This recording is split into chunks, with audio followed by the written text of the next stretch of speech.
pamoja nawe, songea kwangu. Maisha haya ni bure yapita, sijaimaliza safari yangu.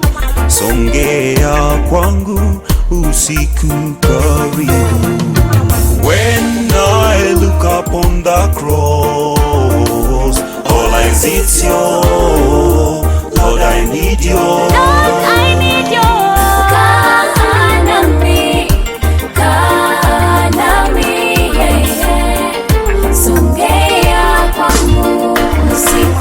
When I say my friend the night and I need somebody to, when I'm faced with a lot of sorrows and I need somebody to, when my friends reject me and I need some love, it's you.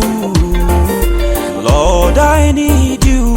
Oh, I need you. When I look upon the cross, all I see is you. Lord, I need you. Lord, I need you.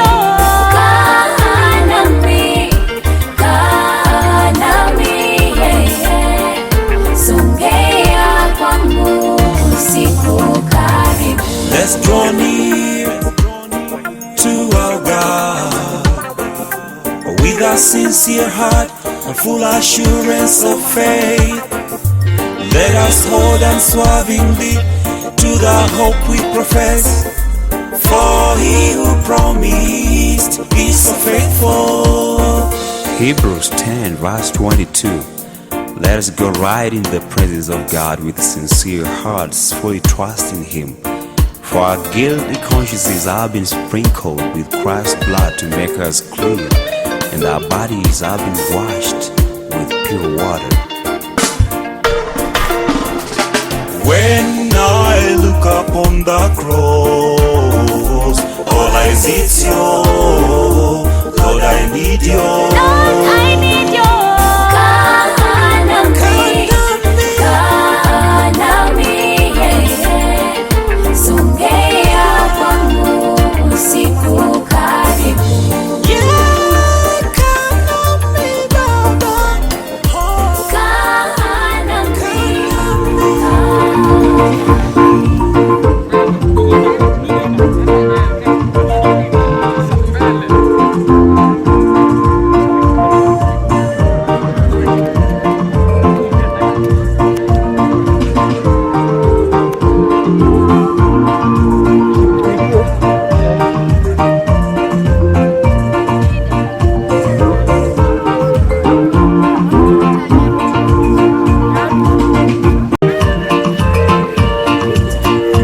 Our pathfinders, vamos a our district.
Sasa tunataka kumaliza na nyinyi.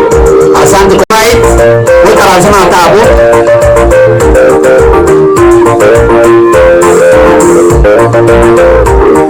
Mulisia siako kaendele. Na wewe ndiwe Mungu. Na hili ndilo ombi letu katika Kristo Yesu. Basi nimesimama kutoa a devotion this morning. Devotion yetu inakuja kwa njia ya swali kutoka kitabu cha Psalms chapter 16 verse 10, na swali ambalo litachipiwa bado katika Agano hilo la Kale kutoka kitabu cha Isaya 29 mlango wa 26 mlango wa 19. Kwa hivyo ni swali linakuja na litachipiwa na Isaya, na pia tumepewa tumaini ndani yake Yesu Kristo aliyekuja kama mwanadamu na kisha kafufuka. Kwa hivyo kuna tumaini tele tele kwa wapendwa wetu ambao wanalala. The question comes, will you live my life in Sheol forever, that your Holy One may see corruption? Na kwamba anauliza mwandishi wa kitabu hicho, je, utaacha Bwana mwili wangu katika giza ja kaburi milele? Na je, mwili wangu wa mteule wako utaona uharibifu? Ni swali ambalo liliwasumbua sana ndugu zetu wa enzi hizo, wakati Biblia ilikuwa katika Agano hilo la Kale. Na kumbuka, nyakati hizo zilikuwa ni nyakati ambazo watu walikuwa wanapigana kwa upanga, na maiti zilikuwa zinajaa, especially wakati watu walikuwa wanapigania mambo ya ufalme. Na unaona watu wamepigana vita, watu wengi wamekufa, na hawa watu wakawa wanajiuliza wakati wote, je, nasi tulio watakatifu ambao tumemkubali Yesu Kristo, jinsi tunavyoona wenzetu wanalala mili kilala na kujaa, na je, nasi tutakapokufa mili yetu itapaki katika kaburi milele? Na je, tutakuwa watu wa kuharibika katika umilele wote? Basi tunaona ndugu zetu wakisumbuka kwa jambo hilo, na ndiyo sababu wanauliza, when you die will it be over? Je, mtu akikufa, je, inakuwa hiyo ndiyo mwisho? Je, mtu akikufa inakuwa hiyo ndiyo mwisho? Ilikuwa ni maswali ambayo alikuwa anauliza wakati wote. Mwandishi wa kitabu hicho alikuwa na maswali mingi wakati huo. Now, shall your wonders be known even in the dark place?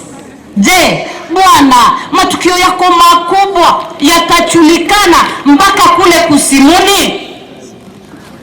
Matukio yako makubwa, kazi yako ya uungu, kazi yako ya uumbaji na kazi yako ya kurejesha, Bwana, itaonekana. Ni maswali ambayo tunachipiwa tukiambiwa ya kwamba God is everywhere.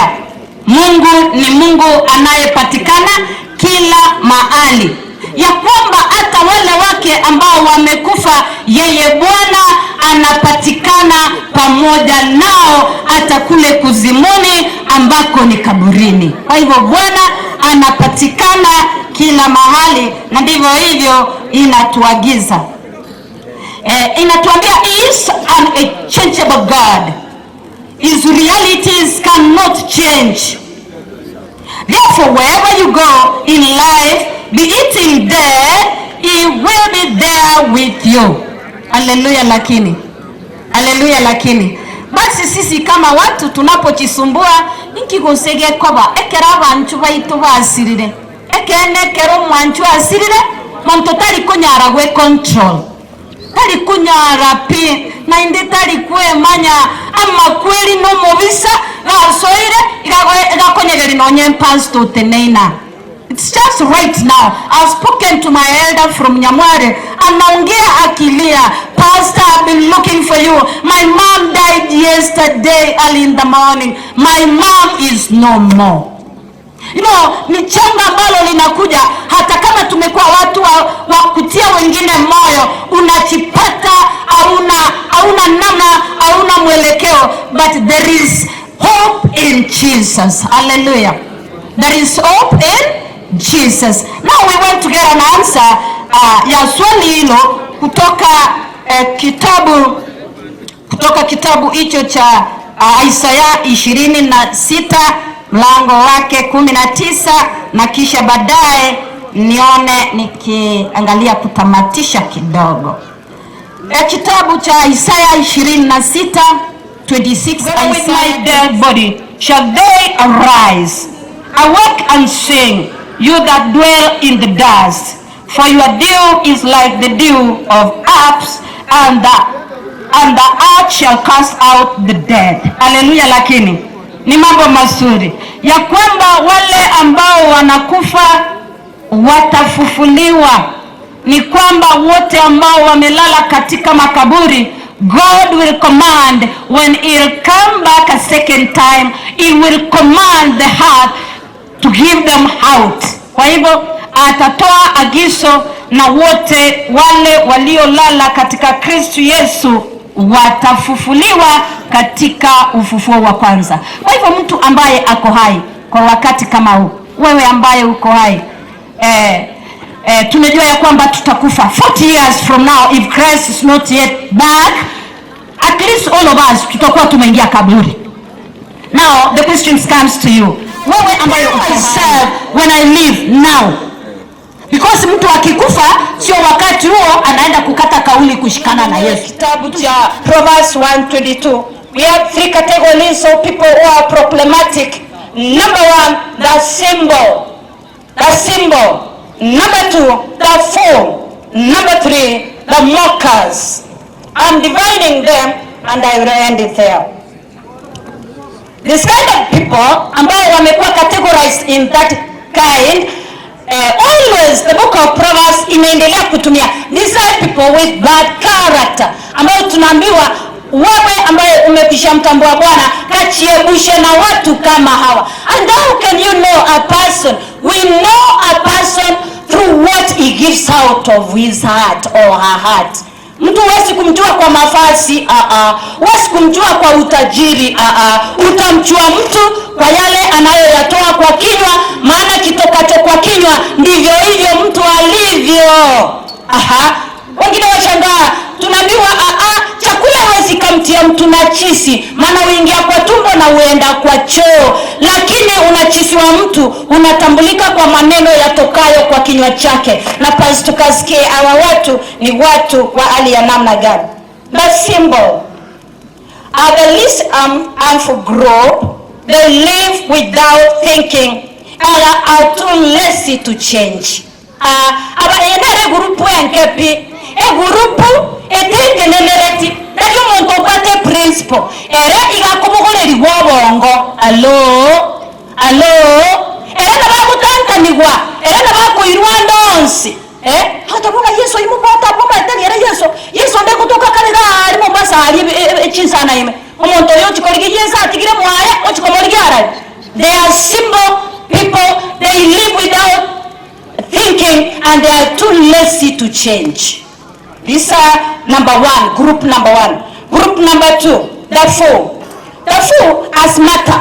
The fool has matter, but have made a conscious decision to live by their own light. But imba utakagotegerera any advice that may come from God, that's from the Bible. They want to live by their own decision. What they decide, they are independent of decision making. Hello. Kwa hivyo kachichunguze, usije ukapatikana kati ya watu kama hawa. Bwana anaketeleka sana kwa watu wa hali ya namna hii. A very good example he has given us in the Bible, ambaye alitaka kumuona Mungu kama hayuko ni Nebukadneza. Nebukadneza anajinua. Nebukadneza anasema kama si mimi. Na basi Bwana anamwambia Nebukadneza, nakubadilisha moyo, kampa moyo wa ng'ombe na akapumbavika, akarudi katika kule nyikani kwa miaka 7 akala nyasi. Kwa hivyo tunapokuwa watu wa Mungu, tuwe watu werefu wa kumtii Bwana, because wisdom comes from God. Mtu wa tatu, the third person ni mockers. Mockers are worst of all. They are rebellers. They rebel against God. And also they make their pride is to position to be known to everyone. They mock even who? They mock even God. And therefore, my dears, tukisikia sauti kama hii, wanaomock God ni nani? Ni wale wanaojifanya Mungu duniani. We have such kind of people. Anataka aabudiwe, ana uwezo hata wa kusamehe. Tunaambiwa watu kama hawa, Bwana anasema it's place for me, and when you will come back, he will mock them also, and may God bless you abundantly.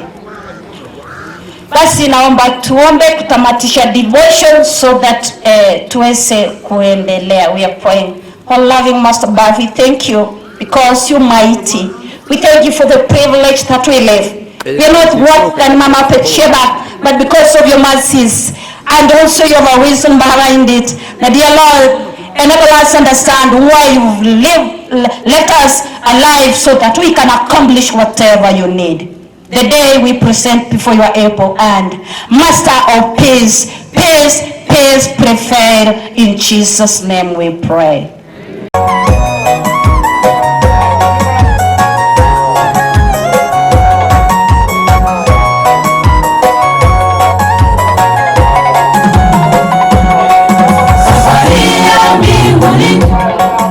Imejaa shida nyingi na vikwazo vingi sana hapo njiani, imetulazimu kuwa waaminifu.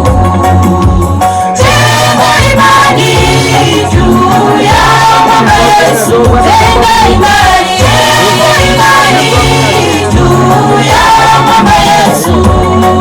Safari ya mbinguni imejaa shida nyingi na vikwazo vingi sana hapo njiani, imetulazimu kuwa waaminifu. Jenga imani juu ya Bwana Yesu, jenga imani juu ya Bwana Yesu. Ndugu yangu, jiweke tayari, Bwana Yesu arudipo, akupate yu tayari. Ndugu yangu, jiweke tayari, Bwana Yesu arudipo, akupate yu tayari.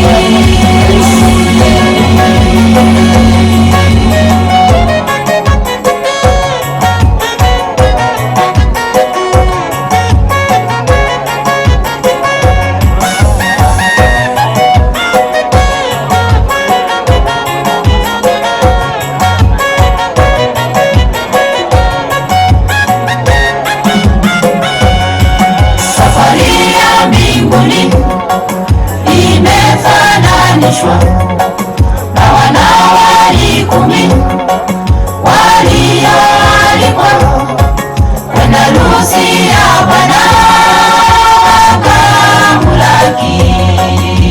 Watano wao walikuwa werevu, watano wao walikuwa wajinga.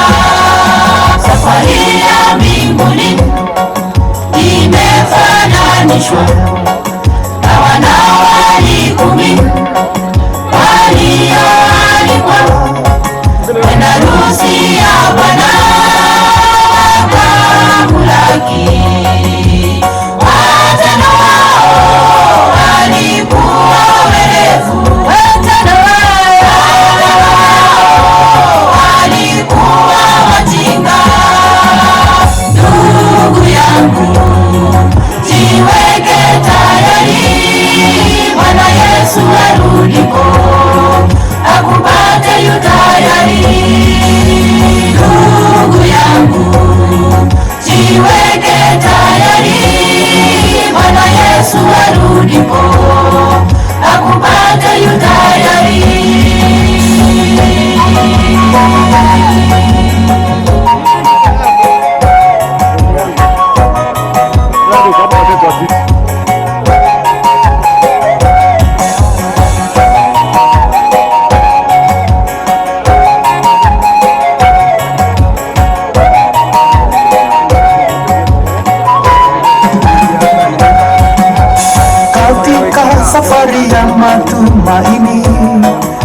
nitatembea ikiwa nayo imani.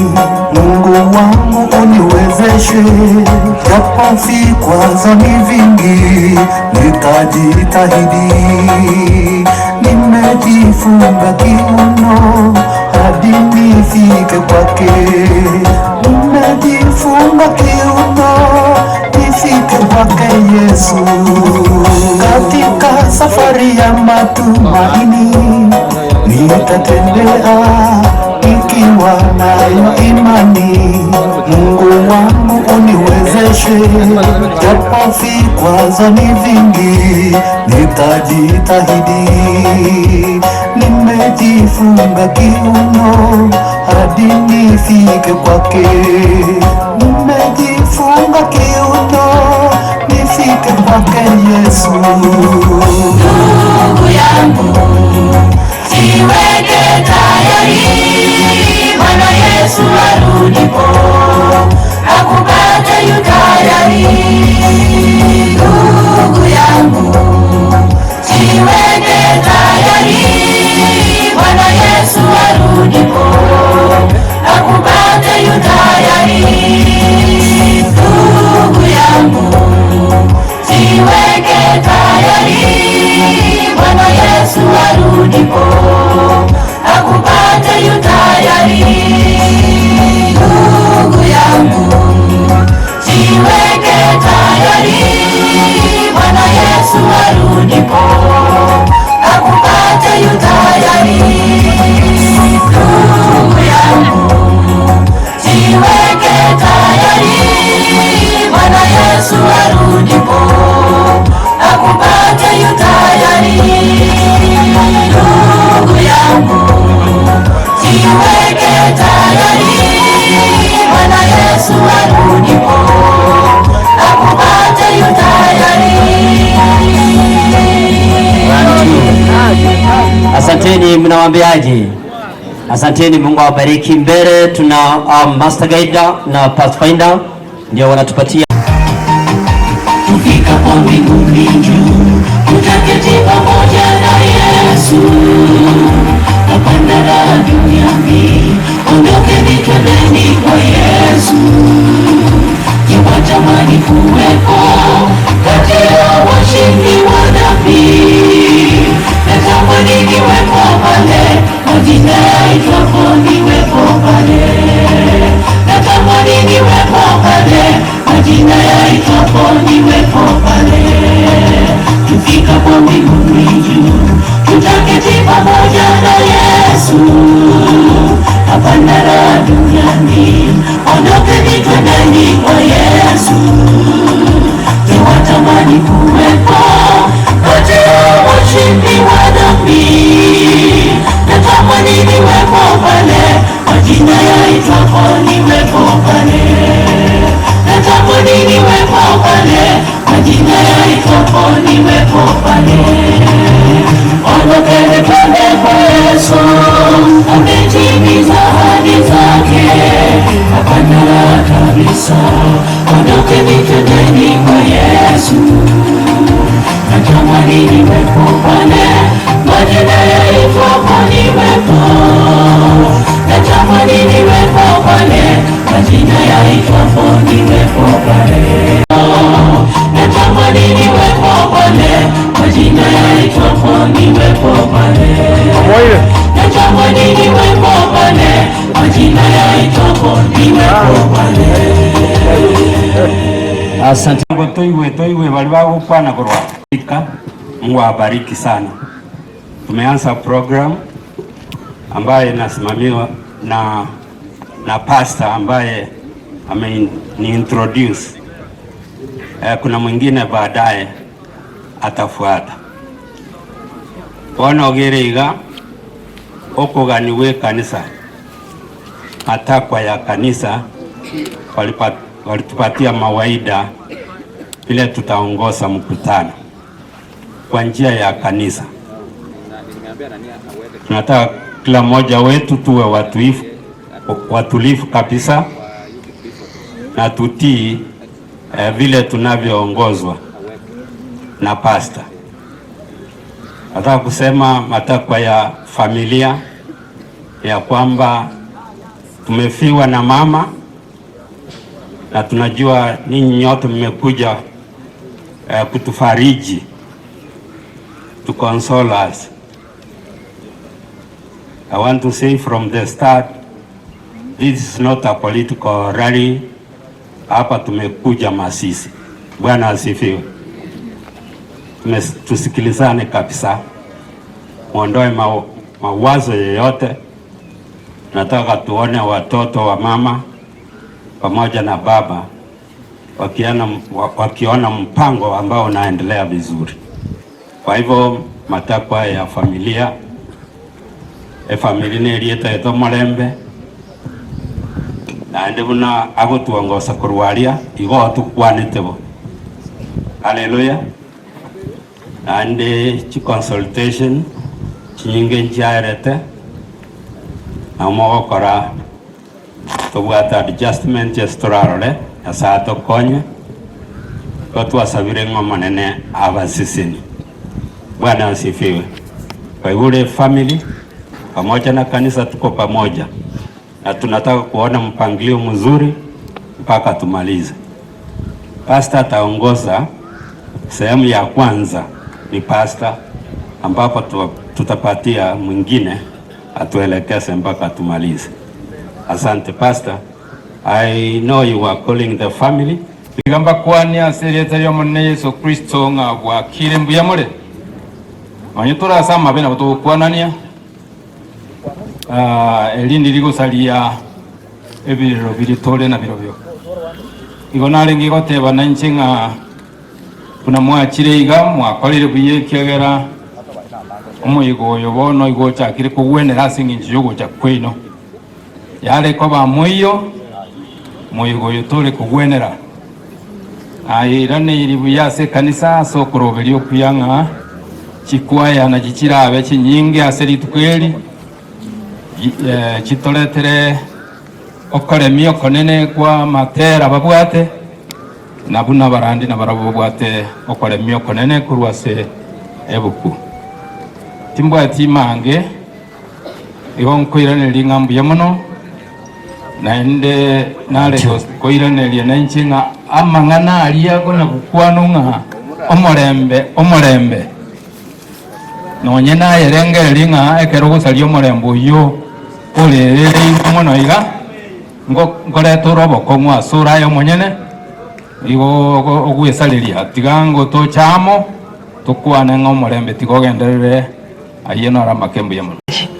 Wakati huu ni wakati mgumu sana ambao tumepoteza mama wetu Patiseva, lakini tunajua nyinyi mwenyewe kuja kwa wingi ili tusindikize mama wetu Patiseva kwa njia nzuri. Bwana asifiwe. Nashukuru mama Consolata na ande Consolata kwa kina kete again tukitoka tabaki sana.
Asanteni, naomba mtulie tu hivyo, aitemoten namna murega bon. Pia mano. Ayenere kanisa yomo na Bathsheba. The same time masomo gakotieno amana bana ba gushiriki karabareka. Ge tonta geta kenen kirianga onyo mushiriki watigaire gaiga ibagari ndikayo.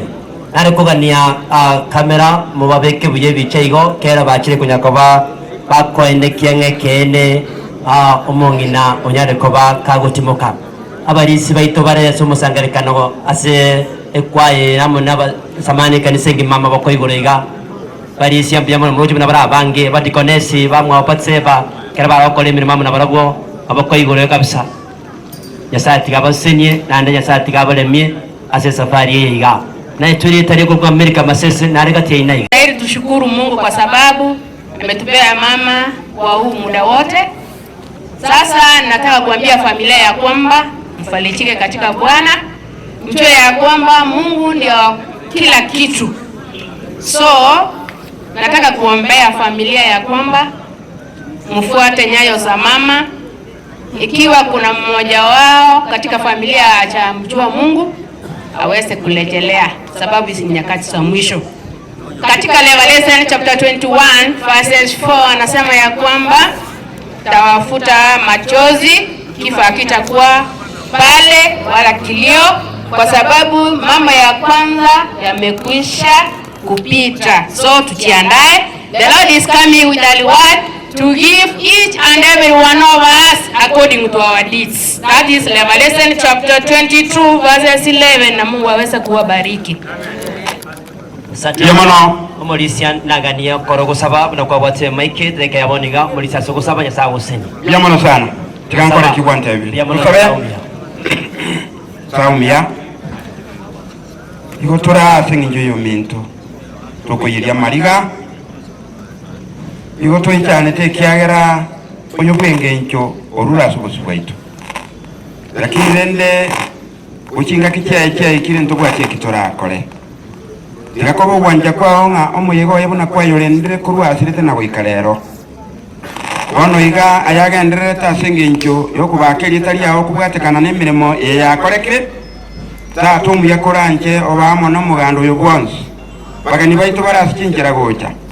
Abandi bayikira ta koranje tokora libo elimo. Na wetani osatinya sai wetera asoko kwa komongi na patseba. Banta bange baroro kuboko kwao. No leo taracha asulta tinya saachi chekiagera igo ya toro kiri manu bwenge nande waboko era ande ons rocho mongina maikarenge no ama kweli amanyolete wana staki tutaumira nene michande yusuna makweli mwana na twatire ya mate yaye kusabana baye no mugaka asama bokao aba iri bonse bachira ne kanise ye chane temono kiagera atire libagari nene ubiyabo oboto isana tinya sai koranje Tua sabironsi ya serikali Yesu Kristo motoli ito. Amen. Na bare shuleni nimeambiwa, kwa hivyo tuchukue nafasi ya kipekee.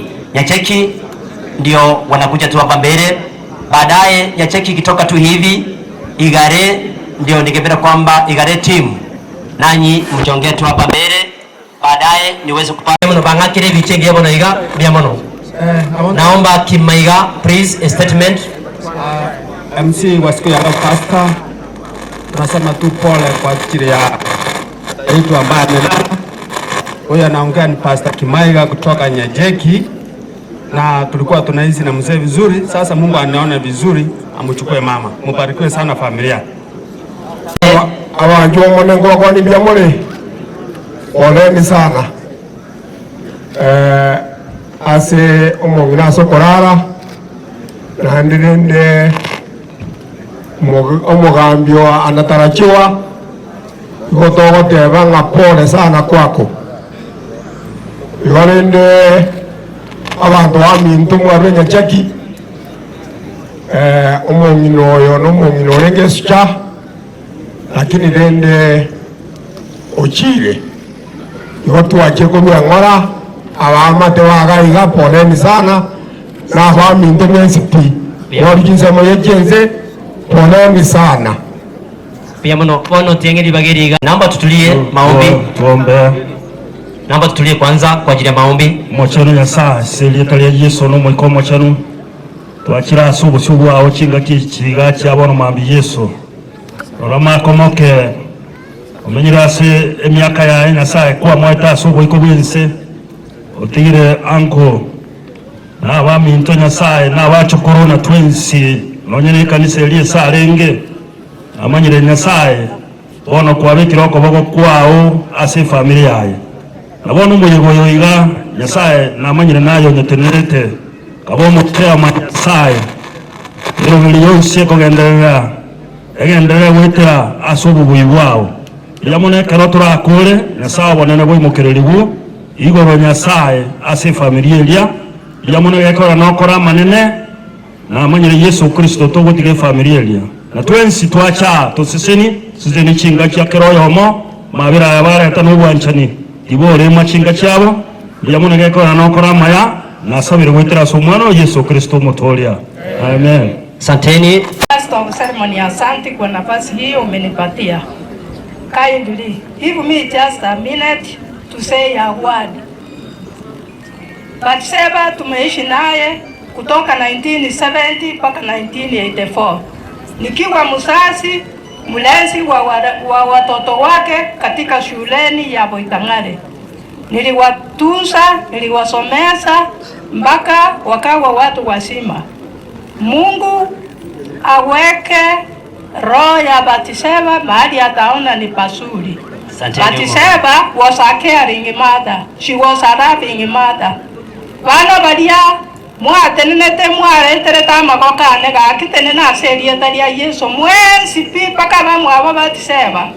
Tenena mwensi pi abantu korugaria paka bana chikamati yamana abana bande tiganya saga ndare ko barwanirira na ko barero mugako otieno. A friend to my husband Samuel Obuya, who is not there now. God take care of you and your family. Pia muno baba basabere bono. Tigato sabe. Omachenu tata Nyasaye na ko bakire naende na ko irobo nene. Pia mone kiagera ko arete te Batiseba sense yo tusangere riri tukoria rero. Pia mone geko gera beto moibori oyo bete okorera abana baje buyane family engima. N'abantu bamwa babo bamenyere kwamo utigira umugako yo utigira abana baye utigira abashirika baye Nyasaye ito nobe gokotenenera ribagariria ekiagera ye Nyasaye oyo utari kuremerwa Nyasaye itekero kali bwakurigerera igoro arigerera Saburi 125 eye komotebi ngerega Nyasaye ga etano nete abantu baye muna bamoetana ide munege tunu gya Sayoni Asawe to kabomorisia kabomorari oyubwe familia bachokoro ekero bakorera bakorigererie tibaroro ndanyuma yabo bakorore muno motori bw'obugima bwabo nasabire ng'omusangerekano omugima abarandi bararandi abange baonjoke bamanyenga aigase tore nense y'obogeni Asawe to tuangire emeike mebeyera ate guturubania amatanga Batiseba enyare ko bakegosibwa na igoro obonene bwao bororekane goikekera omusangerekano yokoera igona asabire negenire ng'onsi nakoreka amaya goika tokora omoyo goyo ase erieta ria Kristo omogoria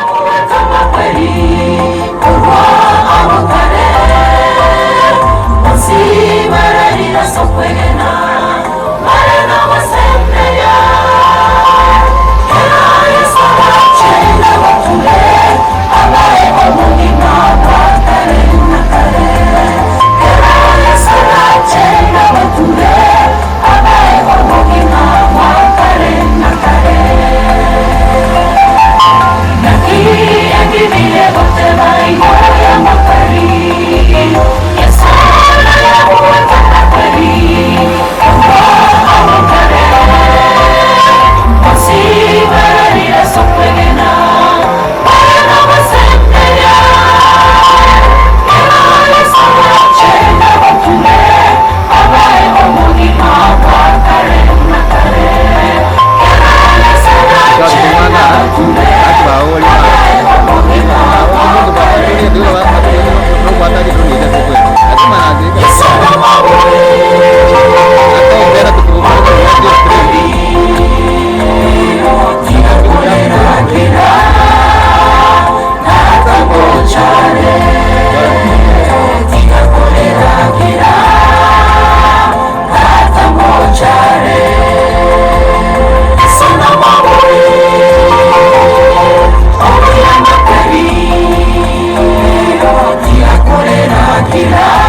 asenchele abene.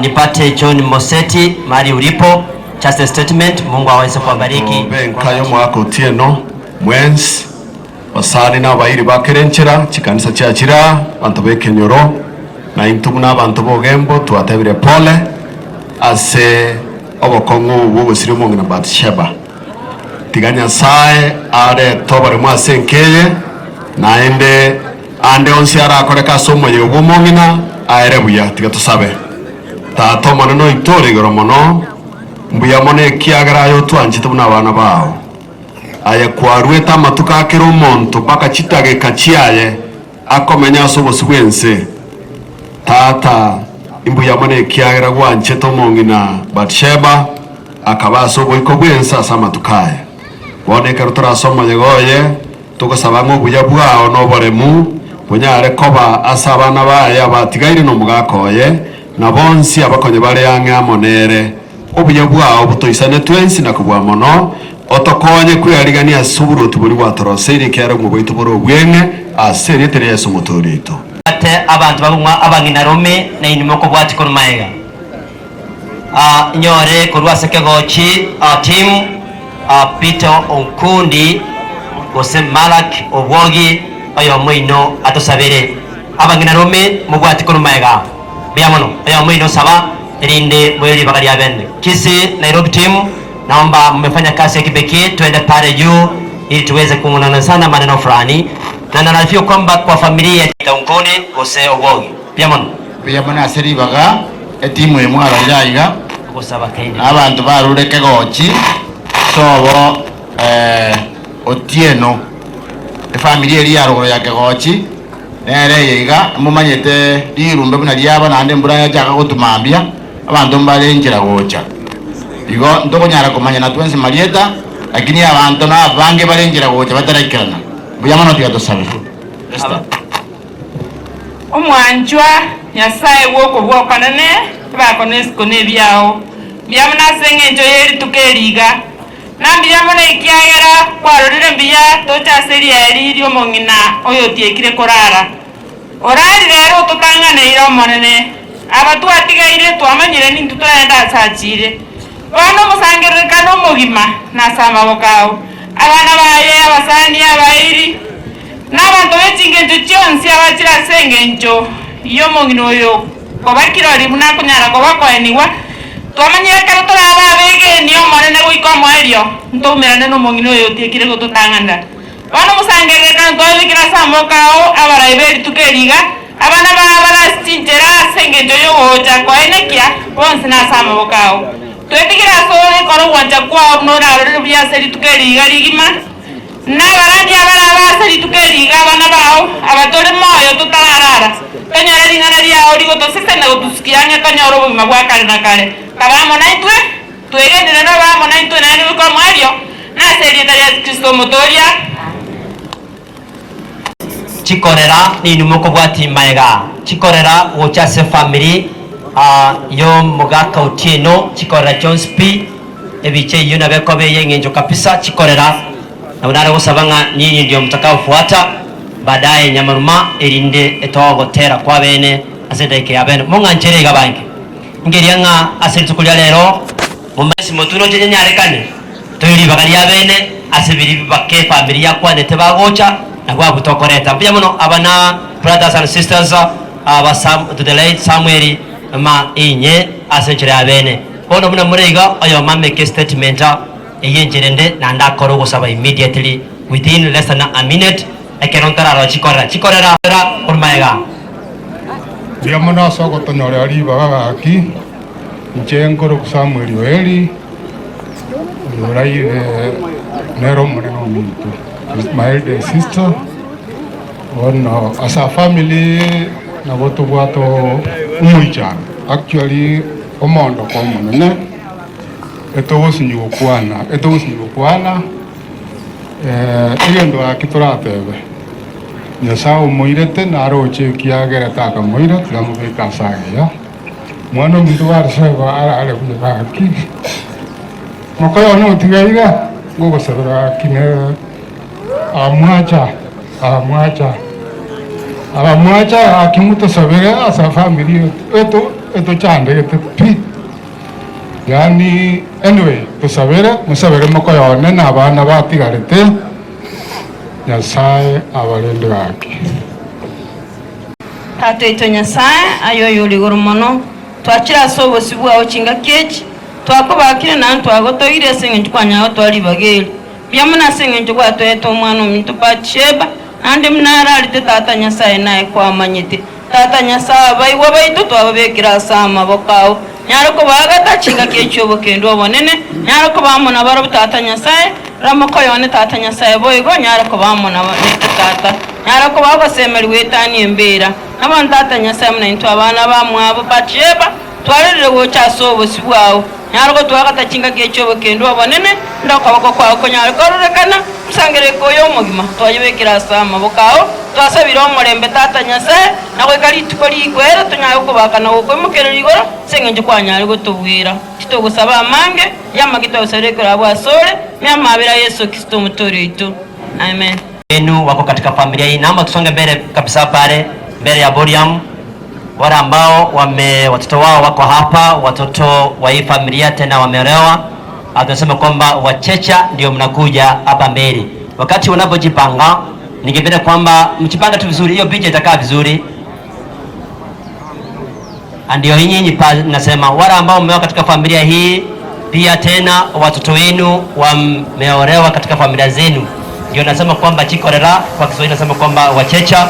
Baadaye niweze kumpata John Mohenga pia na Miss Maita Ndina, ndio watakao wakilisha kwa kikundi hiki, ili niweze kupisha kwaya ya Nyamaruma itupatie wimbo wa kipekee. Kwa hivyo naamini kwamba mmeweka kidude chenu pale ili Mungu aweze kubariki. Naomba Mohenga, uko wapi? Basi Ndina Mata naomba aje mbele. Ekinechi korera cha chirebo stweiga na ndenye redio bakalia bene. Kwa hivyo huyo mmoja anawakilisha kwa njia ambao ni ono aseri tugenda saa tuikiriga iga anje ngura nimbia mono saa tuikiri tuguri ara korayane mwago tieno na bana na bachokoro muchuza kayo mutima kora sana za magana kora sana oyozire nezucha kora yeto nkara akwana lende mono nari konyora ba biyamono magaka kaindili ogosaba asekorera yemo biyamono Munyangire ngwane ni gwawo Maikinoire tanga wakole eluso dakika yawo muganga mbia mono sana yokorera no sirire ntware ngena ngumbu America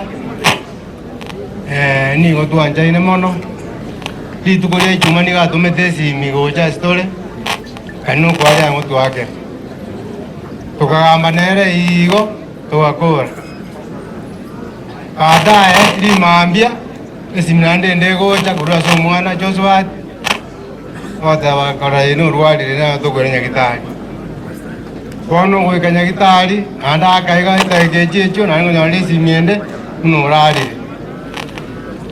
oyo osirire nezucha anda agoro kwe professor oyo omwa yani kora yane osomiri abana tajete sukuru ndambe muraze na kingo muruke professor tajete sukuru ndambe lakini abana baye abana basomete paka omokogoti unde tayo tasomete ni usuni kubwa sana asaya gantu bwate umukanzura basi ogoroko mwa musiere haro basi masige west kwa twajete togusuma tigari tigangwa akaindili togusuma tigari ni ayubu sana lakini ngote abarai baito kimoranje kero kwa igo ejukumu yakorere gasi pia mono yasati yagoseni uno muntu nengo monne sana tange muntu kechuniga lakini togusuma tigari gabu mogaka bono igombobe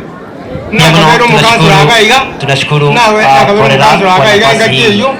nigo twarosi chipara asitwango nyara asanteni kwa kazi nzuri. Mungu akubariki. Aya, makimako tejikora chaminto abachire bose iga. N'umujumbe ubiri kabatari bagana constituency kabere nene nande rora gizemje tujeranirize biyamono nyasati yago seni biyamono chikorera namanyire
Mama pale hili watu wasitembea hapa mbele. Omongi nango kwa nande nande kuramba nganande kararu wali tangani kindly. Security watatu ama wane naomba tusimame pale. Nashukuru Herda mali ulipo sasa. Mtu akipita tu hapo mwambie jamani sio leo kusalimiana. Kwa watoto wa familia, kwa hivyo naomba ni mwalike Pastor Keva kwa wakati huu. Na tunapohita hao watoto wa familia, ningependa kwamba tuweze kutulia kwa njia ya kipekee. Kwa hivyo watoto wa familia they are 9, then tutaanzia from the last sababu ntoiwana ine twenzi wali wako kwana tunahitaji utulifu ili tumaliza haraka. Ngo sanganike Swahili Isongo agara tuiwane aratogo jato basiko kanyora kwa burukanire umuhiri bunako umwana tugo yanda savana tumaitenga twensi pintu hachira abantu gete atayete moche mwakwe bigicha yoka gosabanko yo you stand there with them nasimama pamoja nao all relatives those who have come with them from their working place. We pray you come, you stand for a photo, and then no prayer. We shall offer a prayer after that. Tunaanzia mtoto wa kwanza katika familia James Omoyo. Wale ambao mmekuja kwa ni hapa ya James Omoyo, naomba uchongee tu mbele. Najua kwa the head point ambaye atakuwa ni Arvayo Manyange. Kwa hivyo mahali ambapo watu wenu wanafanya kazi, naomba tu muje ili angalau tuweze kuwa na picha. Kwa hivyo naomba James, naomba tu kasonge tu mbele kidogo ili wale ambao wanaokuja wakae nyuma yao. Kwa hivyo Arvayo ambaye ni mwalimu pale Ligena Secondary PH, najua kwamba wote wamekuja, naomba tuchongee tu mbele. Nashukuru. Kwa hivyo Arvayo, you are the next person. Mnawaambia ache Mungu awatie moyo na Mungu awabariki. Tuingie. Kwa hivyo wote ambao wamekuja kwa sababu yake, naomba tukuje hapa mbele ili angalau tuweze kumpatia moyo wa kuendelea. Tufanye haraka kwa sababu naomba tusonge mbele, songa tu mbele. Mungu awabariki wanapokuja. Asanteni walimu, najua kwamba mko hapa. Asanteni, naomba tu mkifika. Linet Bonareri ndio unajiandaa kwa nafasi hii ya kipekee. Asanteni, najua kwamba mmekuja vizuri. Mungu awabariki. Pia mnautwara obosani, mnainua tu mkono ili angalau Rinet Bonareri achiandae na yeye anapokuja mbele. Asanteni watu wetu, Mungu awabariki. Kazi. As they're coming, we shall be singing this song in the sweet by and by. Totarogotore ko nere singi yakurua. You sing in your language. Let's sing. There is a land that is far away, and by faith we can see. Kamera ukiniambia kama mmaliza. Yeye ni mlete mtoto aidike mto.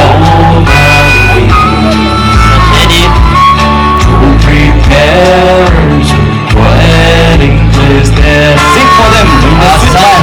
Irene yanafuata. Irene,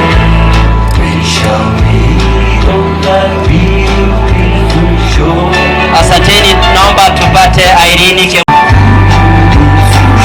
wanasonga mbele. Hawa ni Irene Kemuto, marafiki zako wote Walivyosi mwachira Irene, karibu.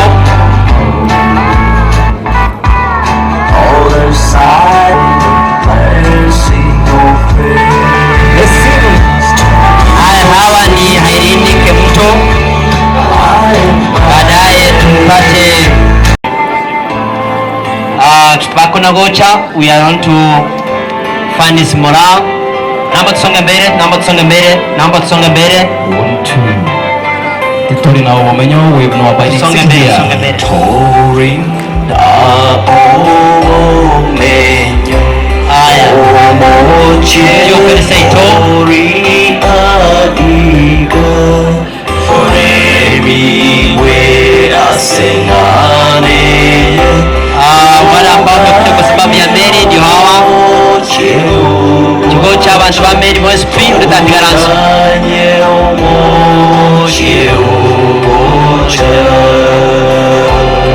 Meni kamera ukimaliza unaniambia. Wanaokuja tu kwa sababu ya Fanis, naomba tukuje ili tuweze kusimama pamoja na yeye kwa nafasi hii. Mungu aweze kuwabariki. Hata wale ambao wametoka Mosocho na arithiwa Mosocho team, msahau haya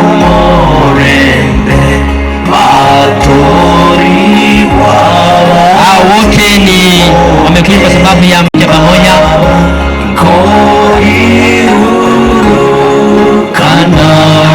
Asanteni, Mungu awabariki.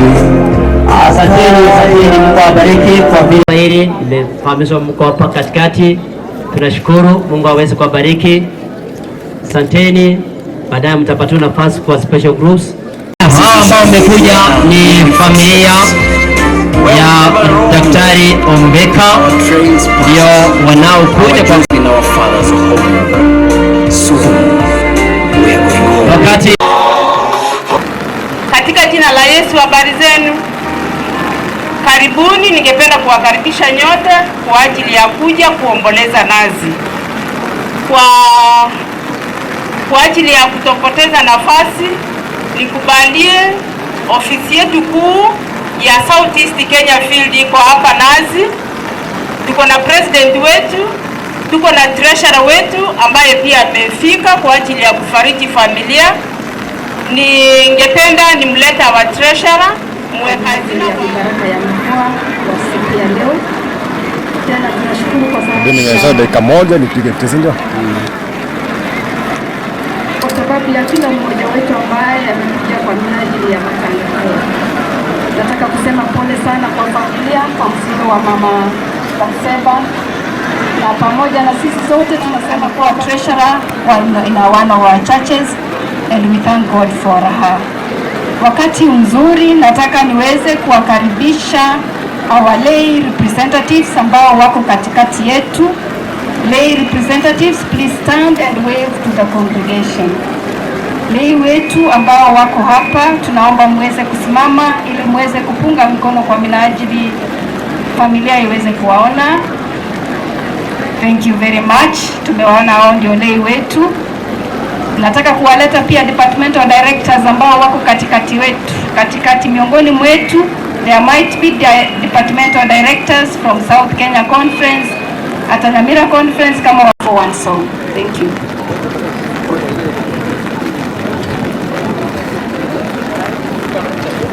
Asanteni, naomba tuweze kuwa na utulivu wa kipekee wakati mlimani inapoingia ili iweze kumkaribisha our president Pastor James Ondabu ili atuletee hakika neno la Mwenyezi Mungu liweze kufariji familia.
Pastors, marafiki na majirani na mandugu, tungependa kuwakaribisha kabisa katika muda huu niweze kuwakaribisha katika ibada takatifu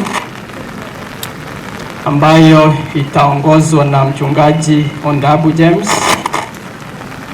ambaye ni kiongozi wa Southeast Kenya Field ambayo makao yake yanapatikana Kenyenya pale Omobera Schools.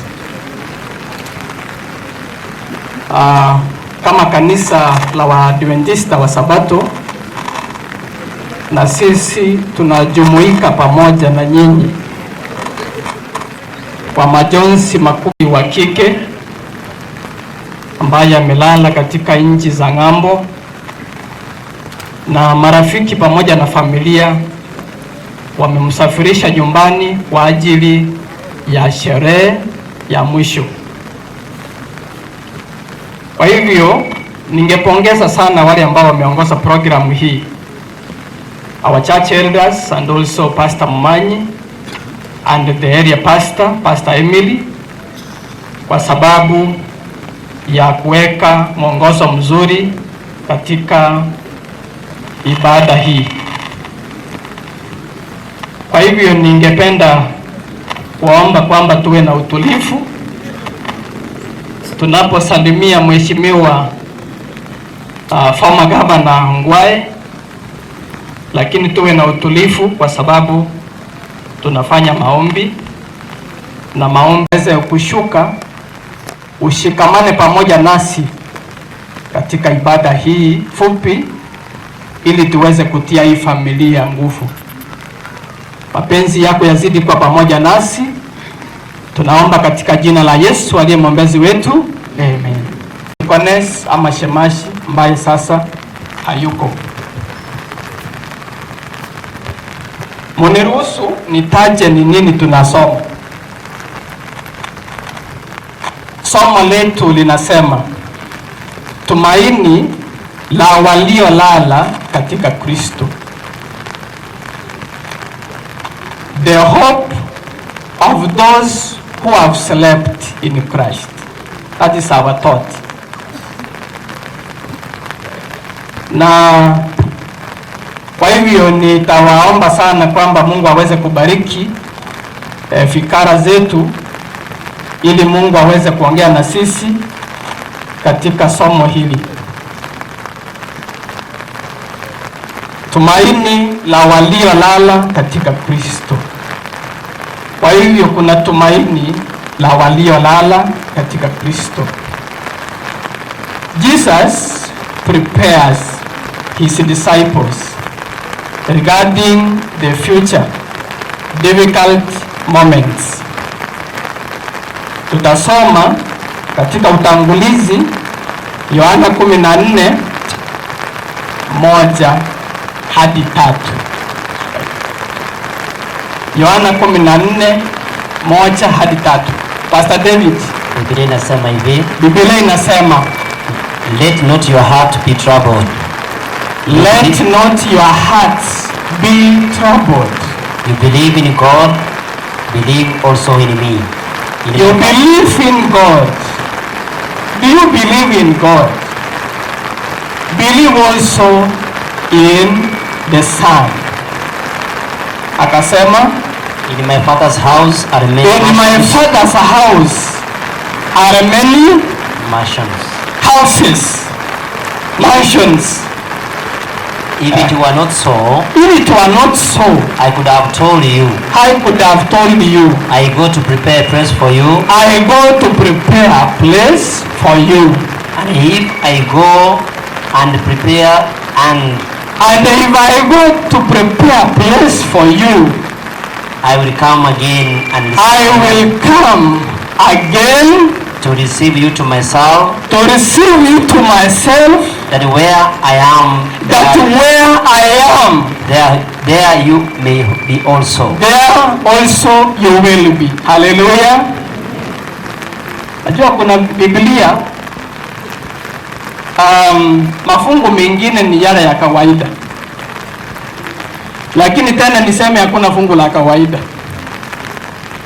Only that kuna mafungu ambayo yanasomwa katika nyakati mbalimbali, the common texts, but the message may not be common. Yesu alipokuwa in John 14, unapoangalia the book of John, ni kama by that time Yohana inaandikwa 14, imbele ni kama kazi nyingi imefanyika, na kwa hivyo hajaona kama mitume wameona wanaenda wapi, hajaona kama wanaona, na hawaoni kama atawaacha. Na unajua tunapoishi na wazazi,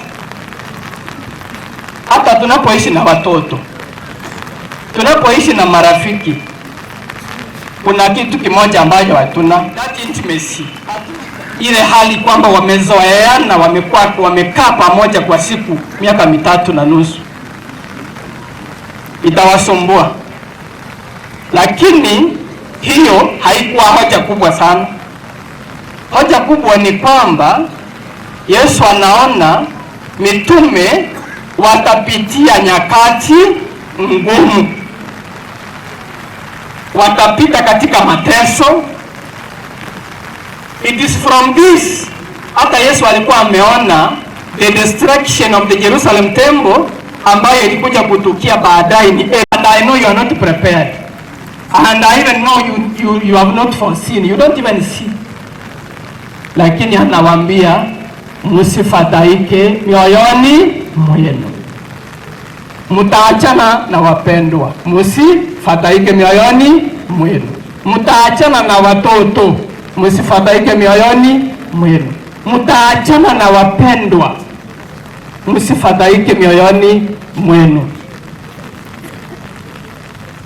Akasema kwamba katika makao yake mbinguni makao yako tele, na akawaambia hapo sasa ndipo hakuna kuachana. Na akawaambia akitumia first person singular. Najua kuna mambo mengine hayafanywi ni kamba. Akawaambia I'm going there to prepare a place for you. na pia akawaambia, those are assurances, if I go to prepare a place for you, I will come again. Na pia akawaambia na warodiga kwa wingi sana, kwa sababu huko ndio nyumbani na mimi pia ni nyumbani.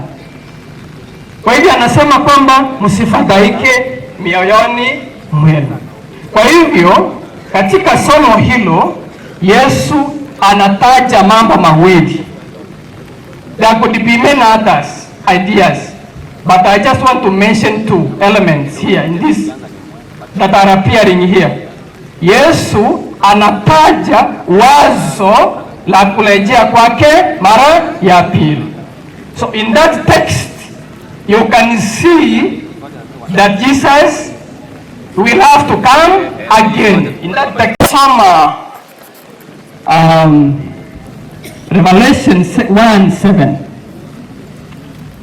Revelation 1:7. Ufunuo 1:7. The Bible says, Biblia inasema, behold, tazama, he is coming with clouds, anakuja na atakuja na anakuja na anakuja kwa kishindo. Behold, he comes with clouds. Tazama, yuaja na kila jicho litafanya nini? Litamwona. Tazama, Yesu yuaja mara ya pili. Even then, he will come on the clouds. Hata jificha anapokuja, kila mmoja atahakikisha kwamba Yesu yule aliyesulubishwa anarejea mara ya pili. Na anasema behold, na tazama, yuaja mawinguni. Na anasema kila jicho litafanya nini? Litamwona. Kwa hivyo Yesu anakuja mara ya pili. It is just very clear kwamba shida hizi asitakuwa permanent. That's dangerous. That's a dangerous statement. Unajua ikisema hivyo, maana imesema kila jicho litamwona. Hapa vile tumeketi, hata mchawi si atasema Biblia, pastor alisema na mimi nitamwona? Abantu bari bakominyoka botuko buna bone go tuiga timaitinga kimokomaneti. How now you manage this business?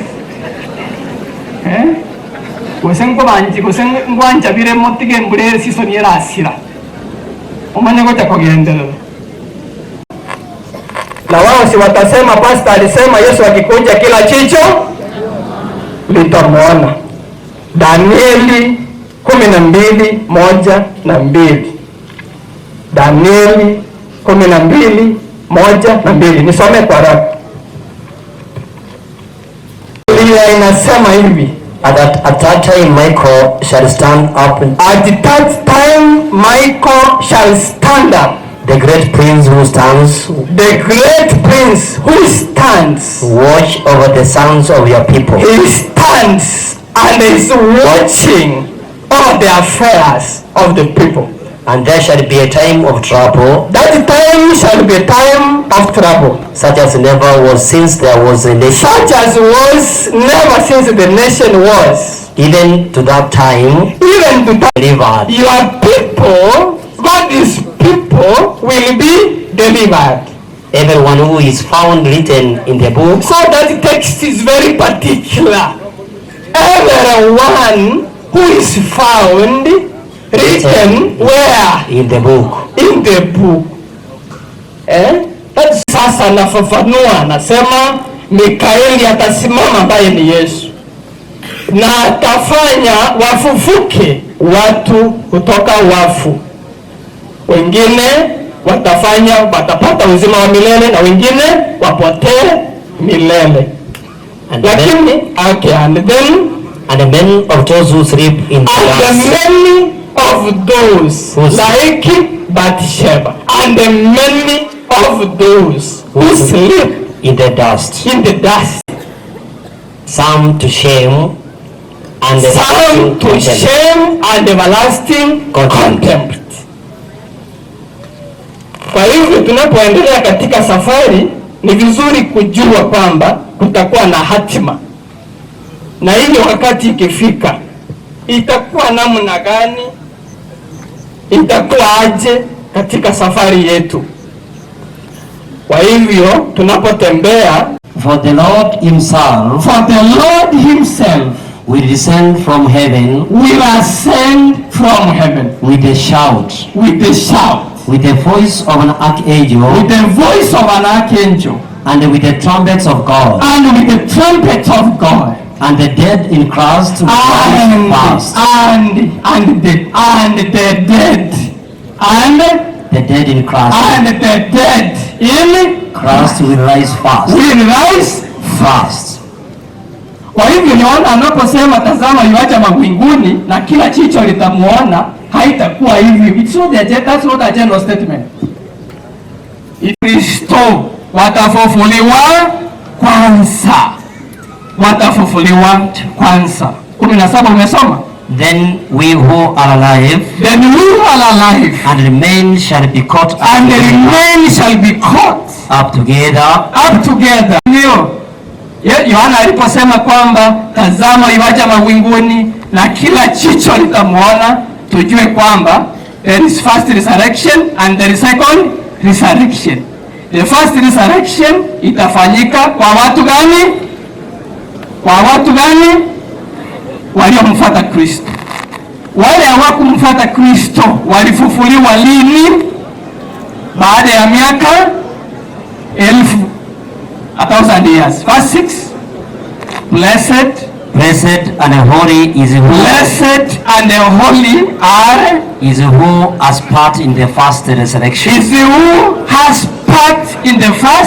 resurrection. Na asesenirie oyo oromo chenu oyo orenensemo asoko moki wakoroki kweli tangani ekiagera amakweli tagutwa amakweli akabere tagutwara liba gase barabi asebali uko pamoja naye kumulipa kila mmoja kama kazi yake ilivyo. You see, that's what is most important. Facts concerning his coming will simply happen. What will matter most, safari yetu ilikuwa inaendelea namna gani tukiwa Wakristo tukiishi katika ulimwengu huu. 14 aya kikundi kimoja, ngoja kidogo Pastor Mmanyi, kikundi kimoja cha watu hawataingia. Biblia inasema outside are dogs inga isiko nchio ogendogi chisesi tima etiko se mwanya ko igwa ke romete ke nyoroiga omo ina otebyo muga ko e ko mo inoria kwamba oninga ne sese mos pati se mwanya da soro ke nduru ntole ndo kwegena. Kwa hivyo ni muhimu tuweze kutunza imani, ni muhimu tuweze kutunza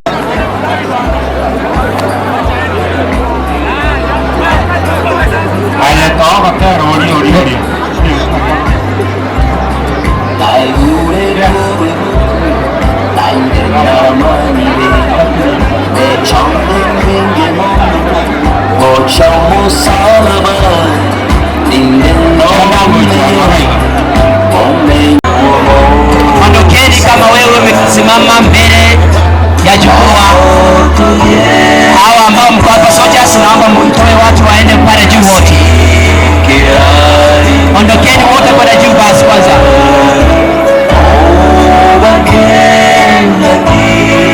Tulia, risiki kidogo risiki. Tunaomba kwa heshima zote. Tunaamuru kwa wanapokuja mbele kwa ajili ya maombi kwa familia, wazee wa kanisa wanapokuja mbele, tunaomba kwamba watu wote katika hema warudi waketi, na wale ambao hawakuwa na viti wamesimama wasonge nyuma. Ninaomba Bwana DCC, yeyote anayeleta furugu muhakikishe kwamba ametolewa katika viwanja hivi vya Mosora. Ndilo ombi letu. kabla pastor hajafanya maombi, ninaomba kwamba kuwe na utulivu ndipo tuweze kuendelea na maombi. Wazee wa kanisa tafujo katika viwanja hivi, muondoe, kuwe na utulivu na amani. Sisi tulikuja katika maziko ya mama, hatujakuja siasa, hatujakuja hapa fujo. Tumekuja kwa ajili ya sherehe ya mama. Bwana DCC. Sasa tuanze, let's follow that beat. Tutaimba sisi wote, kila mtu ataimba kwa lugha yake. Tupe sauti sasa.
Kwa kuleta utulivu,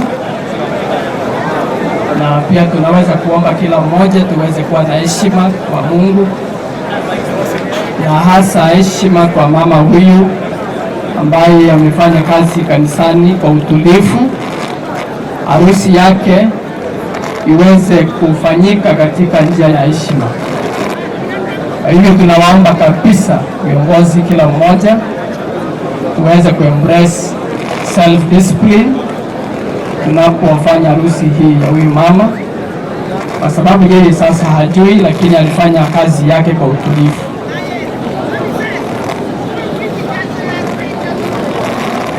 Basi tuweze kuweka utulivu pale kwa hema. Wale wanasalimiana tuache kusalimiana, ni wakati tunaombea familia. We are doing a dedicatory prayer to this family. Kwa hivyo tunaomba utulivu. Tuombe. Tusabe. Tukirango tusabe. Sabo uko kimoko gamba abo goseke nyiroma. Tukirango twensi omonyino oli bweso entemba lili bukwani abandi.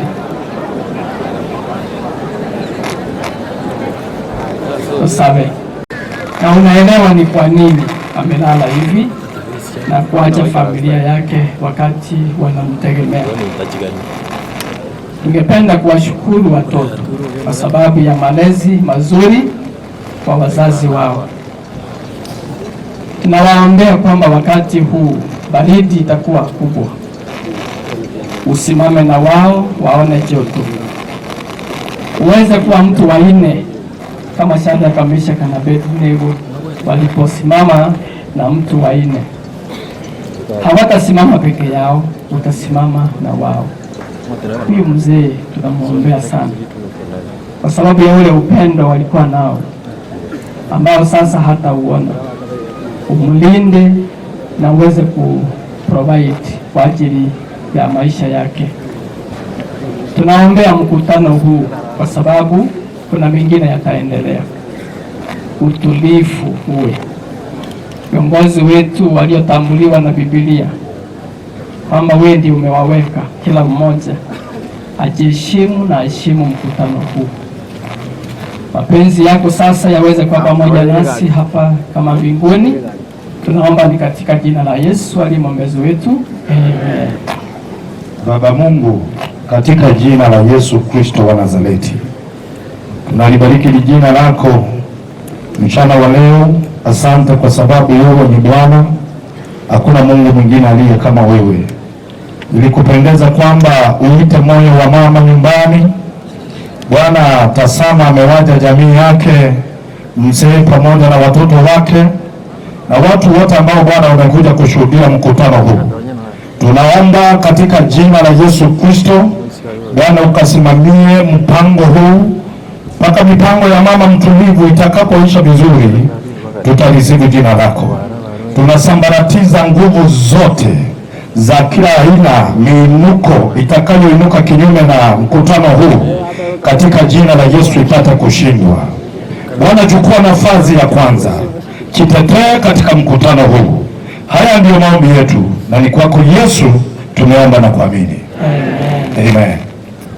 Abariki mwako Tieno na mwalimu Mweli, the rest of the family members, Abana, Daktari Ondari, your brothers and sisters, and also grandchildren. Omanene abe na inui. Ono tokugenda ngawara tukarasi. Ogembo good news wataweka wimbo mamba, alafu chikwaya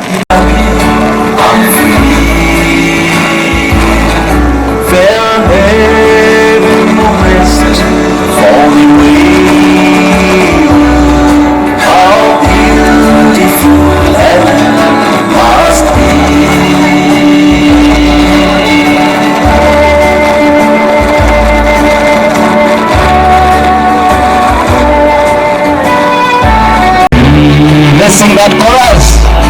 How beautiful heaven must be, sweet home in happy and free. Fair heaven offers for the queen.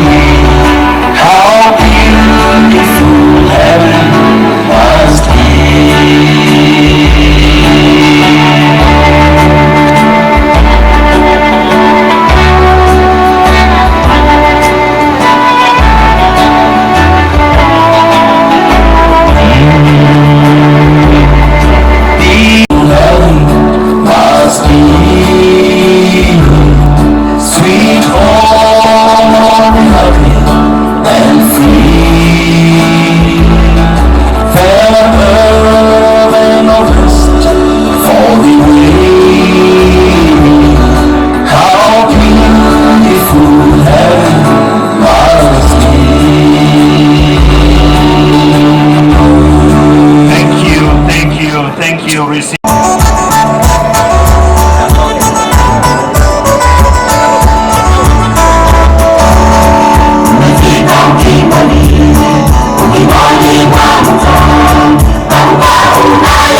Katika majaribu, adui wetu Shetani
tuombee wakati kwaya ya Vitatu Nombo himo. Mfalme na Mungu wetu uliye mbinguni, ni dhahiri sharia kwamba ya kwamba waweze kuwakanya ili waelewe ya kwamba kila mtu aliye hai kuna siku ambayo utaingia katika kufumbini.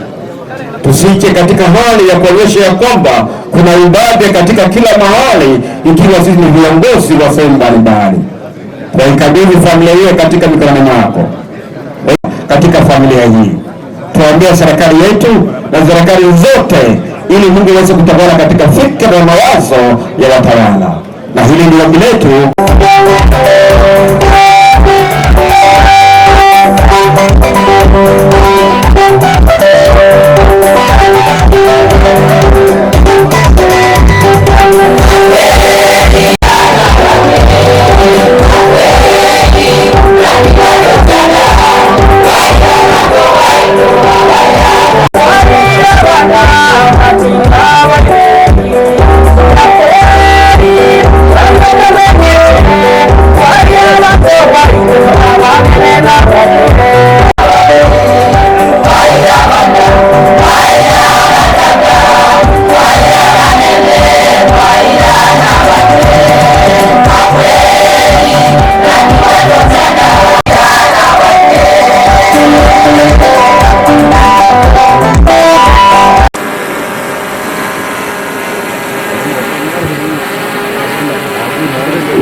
Naomba kwamba tutulie, naomba tutulieni, waweke wimbo our twin singers.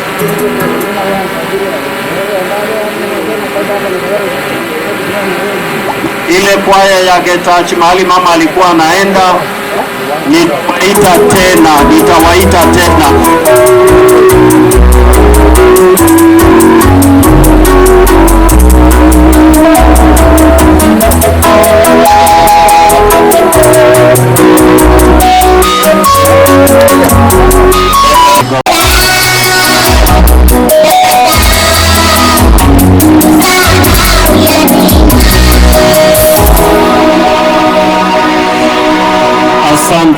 Asanti, Mungu awabariki. Tutulie. Mtumishi yeyote ambaye ako na Biblia before tuanze kutoa erongori, ninaomba kwamba unisomee kitabu cha Ayubu 42 na aya yake ya 11. Hiyo ndiyo haya peke yake katika Biblia inayozungumzia. Biblia inasema tu vizuri. Biblia inasema, naomba nianzie Kiingereza. After Job had prayed for his friends, the Lord made him prosperous again, and he gave him twice as much.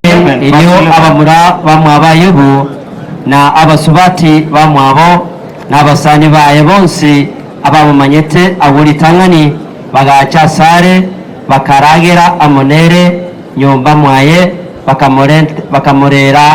bakamurorera amabera na komoremie asengencho y'amabe aria onzi omone amorenterete na kera yomo akamwachi besa na yebonyi erosirie kurwase edhahabu. Umefika, watoto wako wanatoa. Tunaomba ya kwamba Roho Mtakatifu atongoze tutakapomaliza, kila mmoja wetu tutakapotoka hapa Bwana, tuone mkono wako na tupate nafasi mzuri ya kushukuru na kuinua jina lako. Asante kwa sababu tunajua kwamba utatulinda na utatuwezesha kila jambo ambalo tutalifanya siku ya leo, ni katika jina safi la Yesu aliye mwombezi wetu. Amen. Amen. Mkileta rambirambi zenu waheshimiwa ambao huko hapa, alafu pia ninaomba kwamba niletewe namba ya simu, ile namba ya simu ili niweza kuitangaza.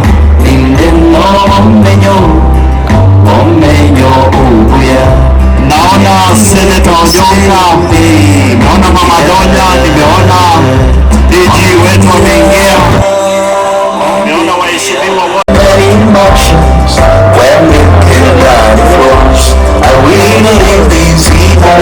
Nambari ya simu ni 07750700 070.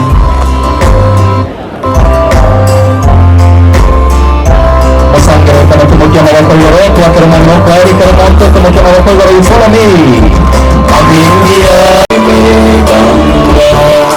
tendera sechinoche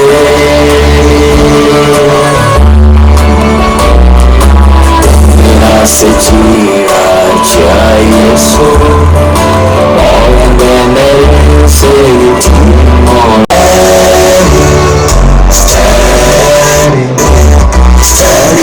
wakati muziki anapoendelea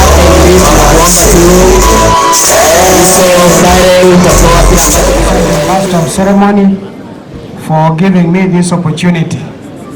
Sitaki kuchukua muda. His Excellency the former governor, His Excellency the Deputy Governor and the First Lady, the Senator, Women Rep, all MCAs and all distinguished guests. Amjambo.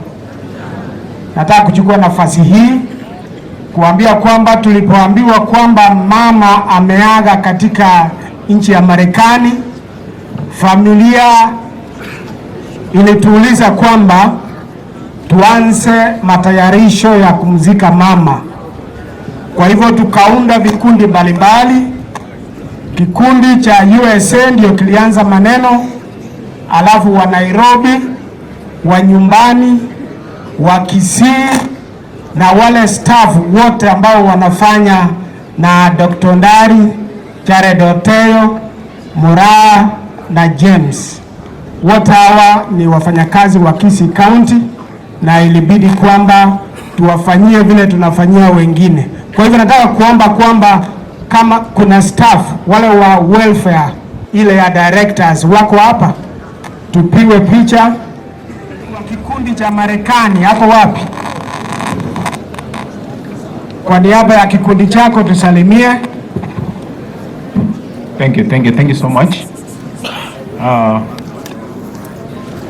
Katikati, uko katikati.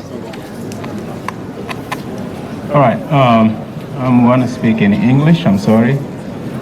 Simo taliko nyubu yeseke usi, ankuwa na seke songo, ase ngenjeke usi, na ukera nyegalia sini ndiamona. My name is Bokas Moenga. I'm the son to former Councillor Moenga, and we are here because of we stole from the family of Otieno. Specifically, I'm speaking about Lynette. Lynette is our sister. My brother Josephat is married from the Otieno family. This is Josephat right here. And as you can see, everybody here is from the U.S. So Mama was in the U.S. for quite a while with us. She was jovial, she was an amazing mama. She cooked for us, she prayed for us, and she was not sick. On Friday, the committee members from the U.S., they came together and they supported us fully. We worked tirelessly. Every day we were meeting at my brother's house. Can you guys step forward please, the U.S. team, so everybody can see you? Everybody. And then they can wave at you. That's right. So this is my cousin Peter, and then my brother Oped, Lynette, Josephat, and our brother Charles. Thank you so much, guys. So they came every day, and we supported each other. Like you can see, we came together, we supported each other, and Mama was pro safely to us. It was an amazing burden on us, but the U.S. team worked tirelessly, and I thank you so much for helping us. I hope that we can lay Mama to rest today. Thank you so much. He is around? Come. Thank you, sir. The Nairobi team can step forward. The Nairobi team kindly come forward.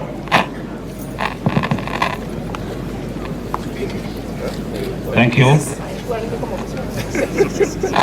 We had a very committed team, and we said thank you because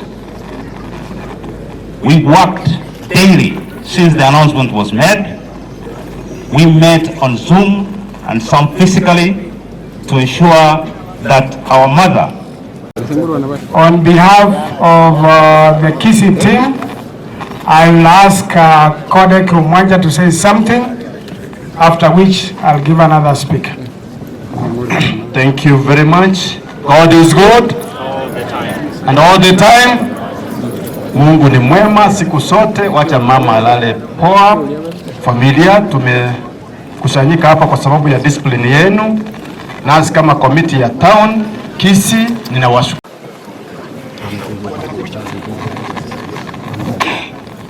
Thank you so much. I was representing the teachers of Nyanza in that committee, and we did very well. Because I'm coming back as the executive secretary, that is the time I'll talk more. Thank you for those ones who came to join us, and may Mama rest in peace. Thank you very much, Madam. You may be Vice Chair. I'll give Councillor Moenga on behalf of the team, Mongeri. Thank you very much. This is a team that was here on the ground. It has done much. They have done everything to make sure Mama rests well. So I congratulate you, and on behalf of the family, in making sure that Mama is given the respect she deserves. So on behalf of the family and on behalf of the people of Masora, I say thank you. Thank you, all of you, for attending this service. We are all together. Thank you very much. Thank you so much. You may be seated. Let me take a moment to welcome the Committee of Directors Welfare. If you are here, please come forward for just 1 minute. Very quickly, please. Because Director Jared Oteyo is the chairman of this Directors Welfare Committee. May you please come forward. Even Dr. Undari is a member of that committee. Please come forward for a photo. Members of the committee, where are you? Members of the welfare, I'll come to members of staff.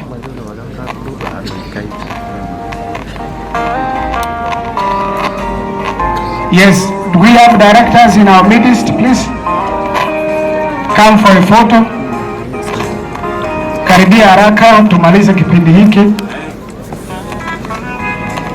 Secretary or any member of the executive of Kupet. Harakisha.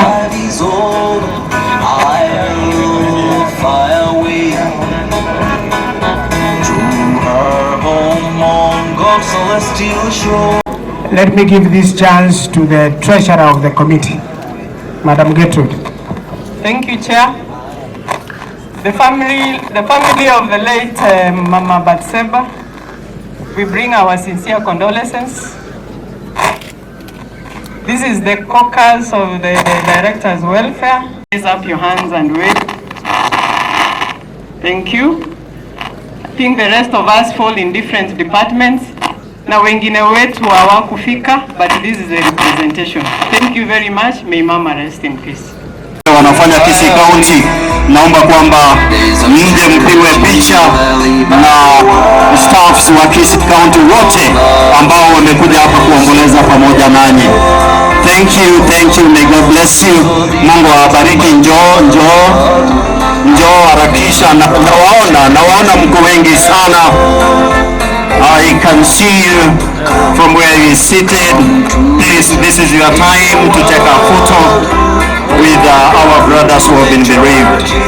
Naomba kwamba muharakishe kidogo kwa sababu njoo wakati ni wenu. Riziki, ongeza sauti.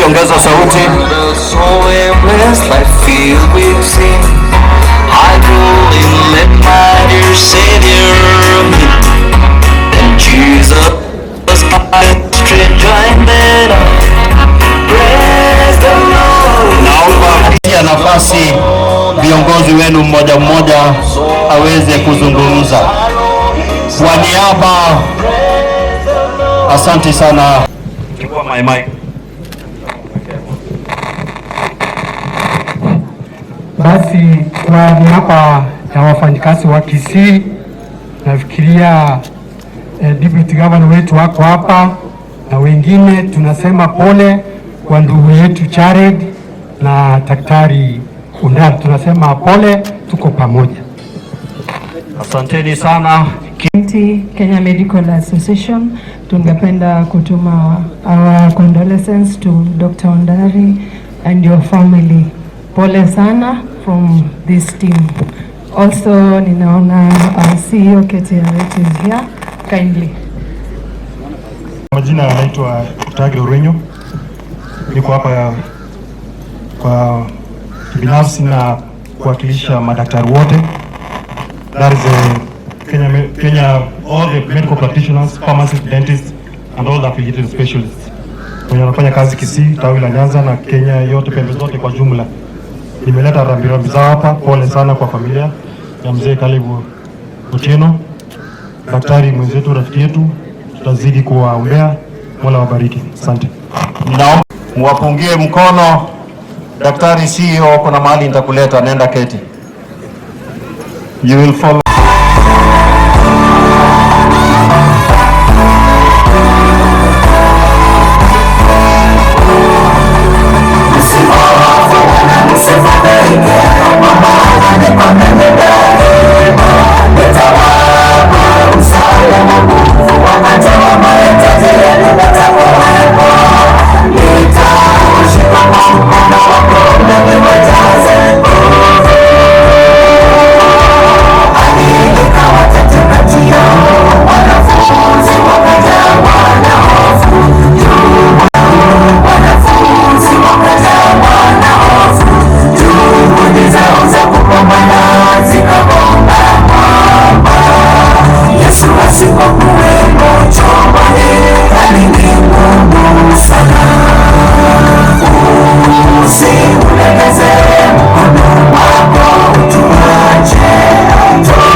Alafu mtaona, ninajua vile mmejipanga, mtaona familia kulingana na vile mmekuja. Tumekuwa katika mazishi na tunaelewa kila group kuna vile imekuja, so ninawaomba kwamba I want to call upon all our teachers.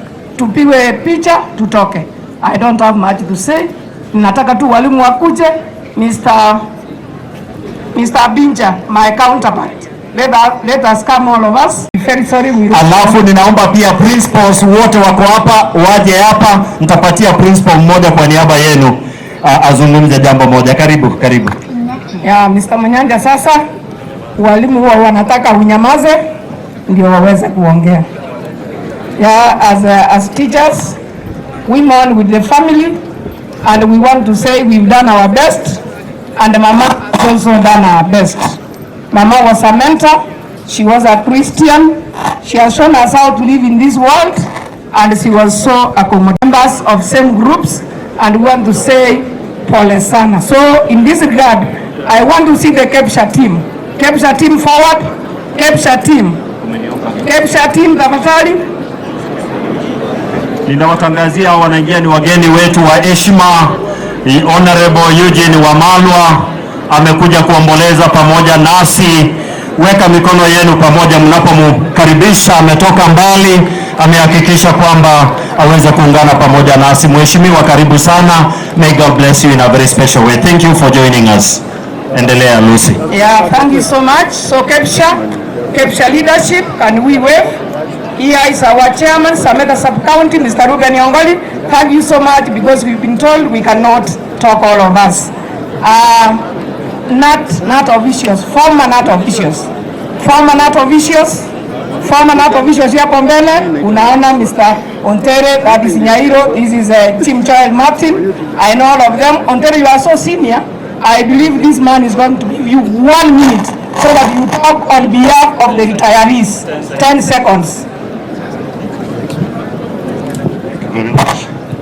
Thank you so much kwa familia na wote wale ambao wamekuja kuomboleza, kwa niaba ya walimu wote Kenya nzima, wale ambao wamestaafu, na kwa viongozi wa walimu wote wale ambao wamestaafu Kenya nzima, tumeleta rambirambi zetu hapa. Tunasema pole sana, wacha Mungu aendelee kuwalinda kwa wakati huu. Asante. Asante. Asanteni. Thank you so much. Wale walimu wenzangu wengine nimeona hawakuja hapa. Tufanye hivi mahali popote mlipo, wale wenye hawakuja. Mwalimu Sako mbele hapo. Mwalimu Sako tusimame hapo. Mr. Otungu nimekuona, director nimekuona. Can we salute? Thank you so much. Thank you. Aya, wale walimu wengine wa darasa hapo mbele. That is Madam Angela Sindiga. This is Mr. Onyok, woman representative, vice chairman. Salute. Thank you so much. Niko hapa na Madam Ruth Ontonga. Ruth Ontonga is the host. Ruth Ontonga is the host. Yeye ndiye ametupea hii uwanja tufanye matanga. Madam Ruth, thank you so much. I know you are in another group, but for now I recognize you as one of our teachers. I want to end there because there are other groups. Mr. Abinja, you can also introduce me. Asifiwe. My name is Abinja Joseph. Mimi ndiye katibu mkuu wa chama cha KUPPET Kisii County. I want also to introduce the teams we have come with. Briefly and humbly, I'm requested Bwana Alfayo and Bwana Jared Oteyo, you come and join this group for a photo. It's important because your staff will see him. And Madam Rispa, kindly come. Alfayo, Madam Rispa, Bwana Jared, kindly come here. I'm also requesting Bwana, our former officials of the union, Bwana Osoro Kondo, and your team kindly come and join this team for a photo. It is very important. I recognize you. And Freedom that has been given a chance. Thank you so much. And on behalf of this team, I know we have a teacher from Regina Secondary School, Bwana Alfayo. So the principal is around. Kindly 1 minute on behalf. Mimi ni principal wa Regina Secondary School. Mahali Alfayo anafanya kazi, na mimi najua walimu na staff ya Regina wako hapa, hawatapata nafasi ya kuja hapa, lakini wamesema pole Mr. Alfayo. Bwana Katibu, kwa vile mimi pia ndio mwenyekiti wa principals, allow me to introduce the principals. Principals come. Principals, all the principals in this meeting. Angalia hapa tupigwe picha. Alfayo na Otayo, just come. The teachers come, upigwe na principals wamekuja kulia na mimi. The principals of various schools and from various sub-counties wako hapa, na kwa niaba yetu sisi sote nataka kumpatia Mr. Mache, who is our county rep, aseme tu jambo moja on behalf of all the principals. Welcome sir. Nichukue nafasi hii kwa niaba ya wenzangu niseme pole sana kwa familia. To the family of Mama Bathsheba, ndugu zangu nyote ambao mmekuja kuomboleza hapa, nasema pole kwa familia kwa msiba huu.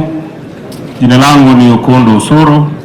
Nimekuwa mwenyekiti wa walimu kaunti hii gatuzi la Kisii na nimefanya kazi hapa Kisii. Na huyo nikiwa mwenyekiti alikuwa my assistant executive secretary.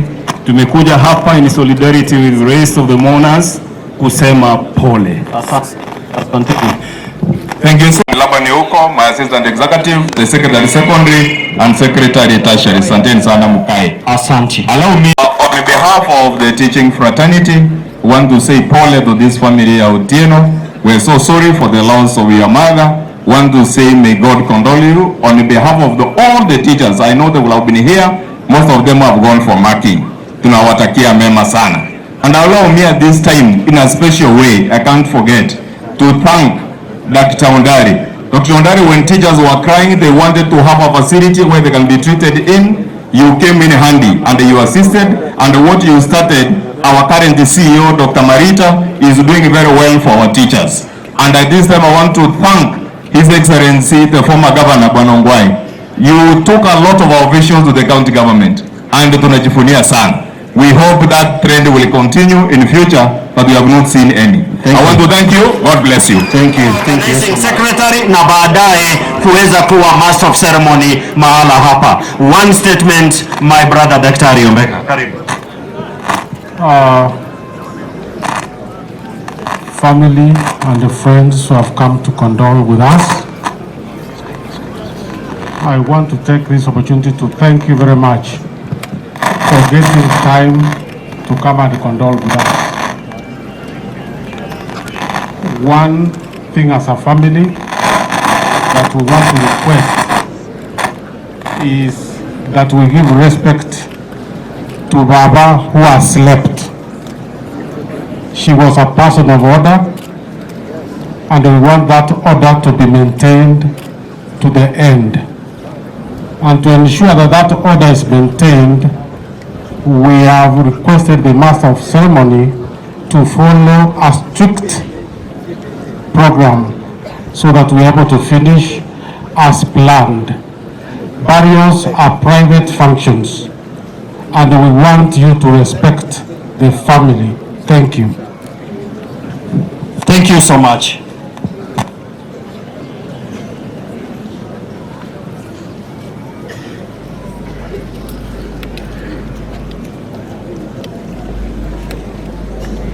Sasa niruhusu niweze kumwomba Mheshimiwa Alpha aweze kuja mbele atusalimie na aweze kutuletea uheshimiwa kulingana na ratiba ambayo Bwana asifiwe. Korango iga. Bwana asifiwe sana.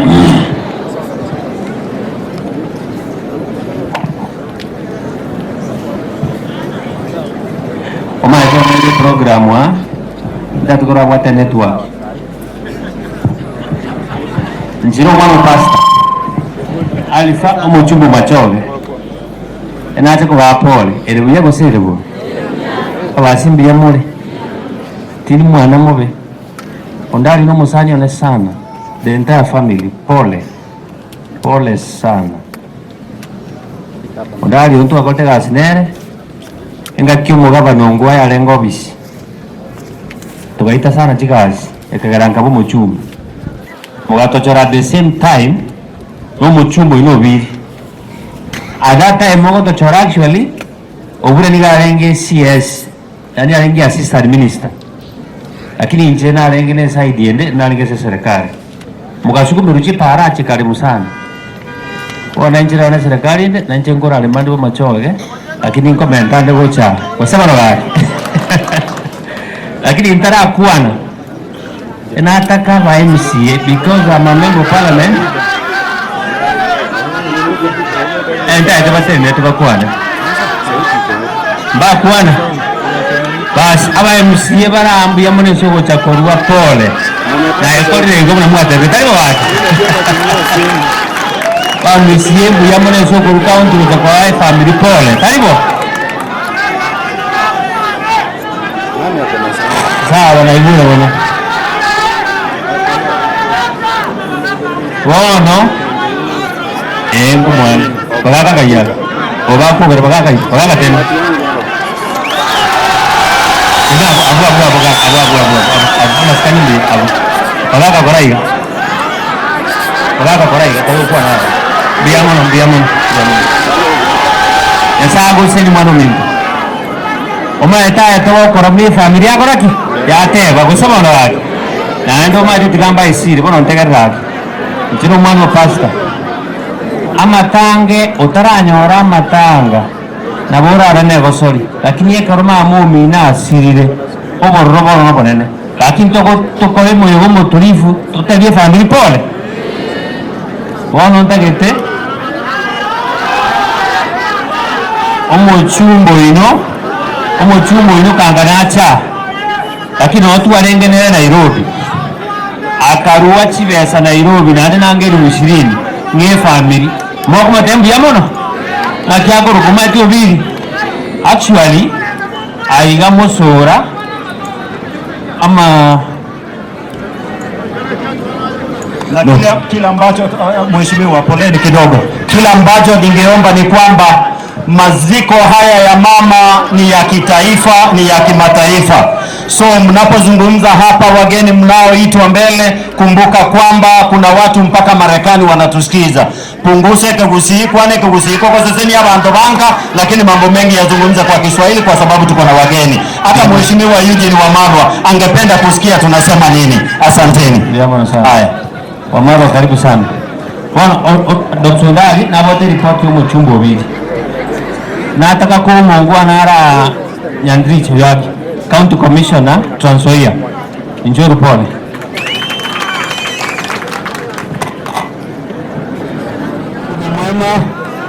Na kila wakati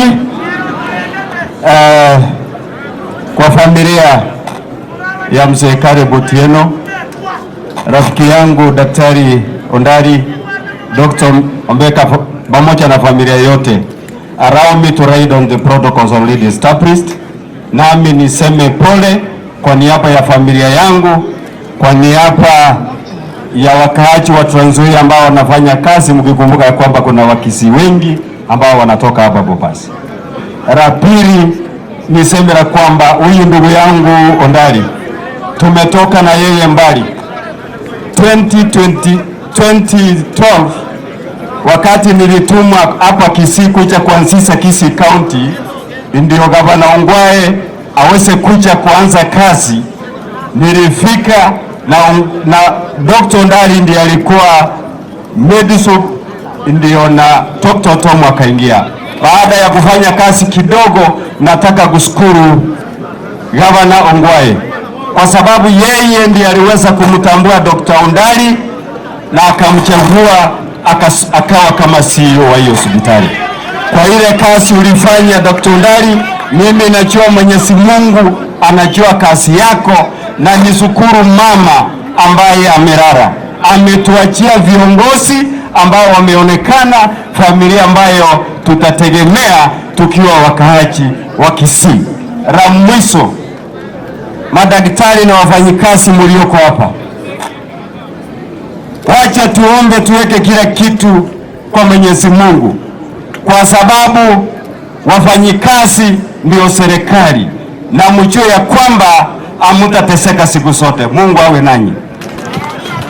Ndiamono wono esa oliye mbura nari tuwachire kulero mungina family abageni bonsi bachakolere Ondari mbuyamole matanga atabaino mokorenda amatanga na yango ngorana yaino mokorenda get out go hey abantu baminto nabona ikiri na usi omonta ocha kokorwane matanga usi na bona ikiri ga awa moba soka moende moba tabi morero hey family, I've loved the way you are organized. Dr. Ondari, you are very organized. Your family is organized. Everything about you is organized. That's why the little ones are making noise. You are a strong man. Keep it up, Dr. Ondari. You are a strong man. Dr. Ondari, you are a strong man. Keep it up. It has not reached a time Kisii County omondago chama tangao egia naino chagoko apore aba basina bomata kire igo aba basina bomata kire igo koye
yangu Daktari Ondari, familia ya mzee Otieno, gavana wa kwanza wa jimbo la Kisii ndugu yangu Ongwae, wabunge, viongozi wa eneo hili, abana ba Nyasaye mbiyamure biyamono, bana ba Nyasaye mbiyamure biyamono, bana ba Nyasaye mulembe mno.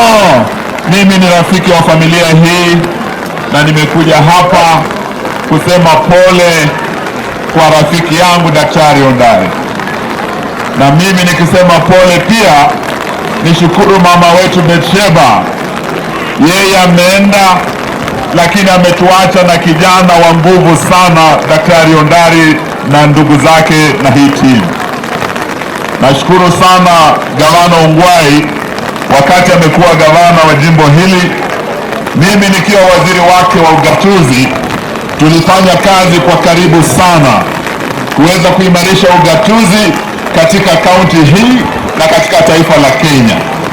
Na vile vile wakati tumekuja kufungua level 6 hospital hapa, tulishukuru sana kupata kijana hodari ambaye ni kijana hodari kwa kazi yake. Na leo naomba watu wa Abaguzi ya kwamba mkipiga pole kwa familia hii, mjue mama Betsheba amewaachia kijana yake huyu Daktari Ondari, mumulee vile mama alikuwa anamlea na muweze kumsaidia kule mbele anapoenda. Sisi leo tukiwa hapa kwa mzee Otieno, nimeona pia anaitwa Zakayo, lakini huyu ni Zakayo, sio kama yule Zakayo mwingine ametupandishia ushuru. Ushuru unaendelea kupanda Kenya, na nataka nishukuru viongozi shupavu kama Senator Onyonka ambaye amekuwa sauti ya wanyonge katika bunge la Kenya, kupinga siasa mbaya, kupinga sera mbaya ambayo imewaumiza ninyi wa Kenya na kuwafinya sababu ya ushuru, sababu ya vitu kama SHA.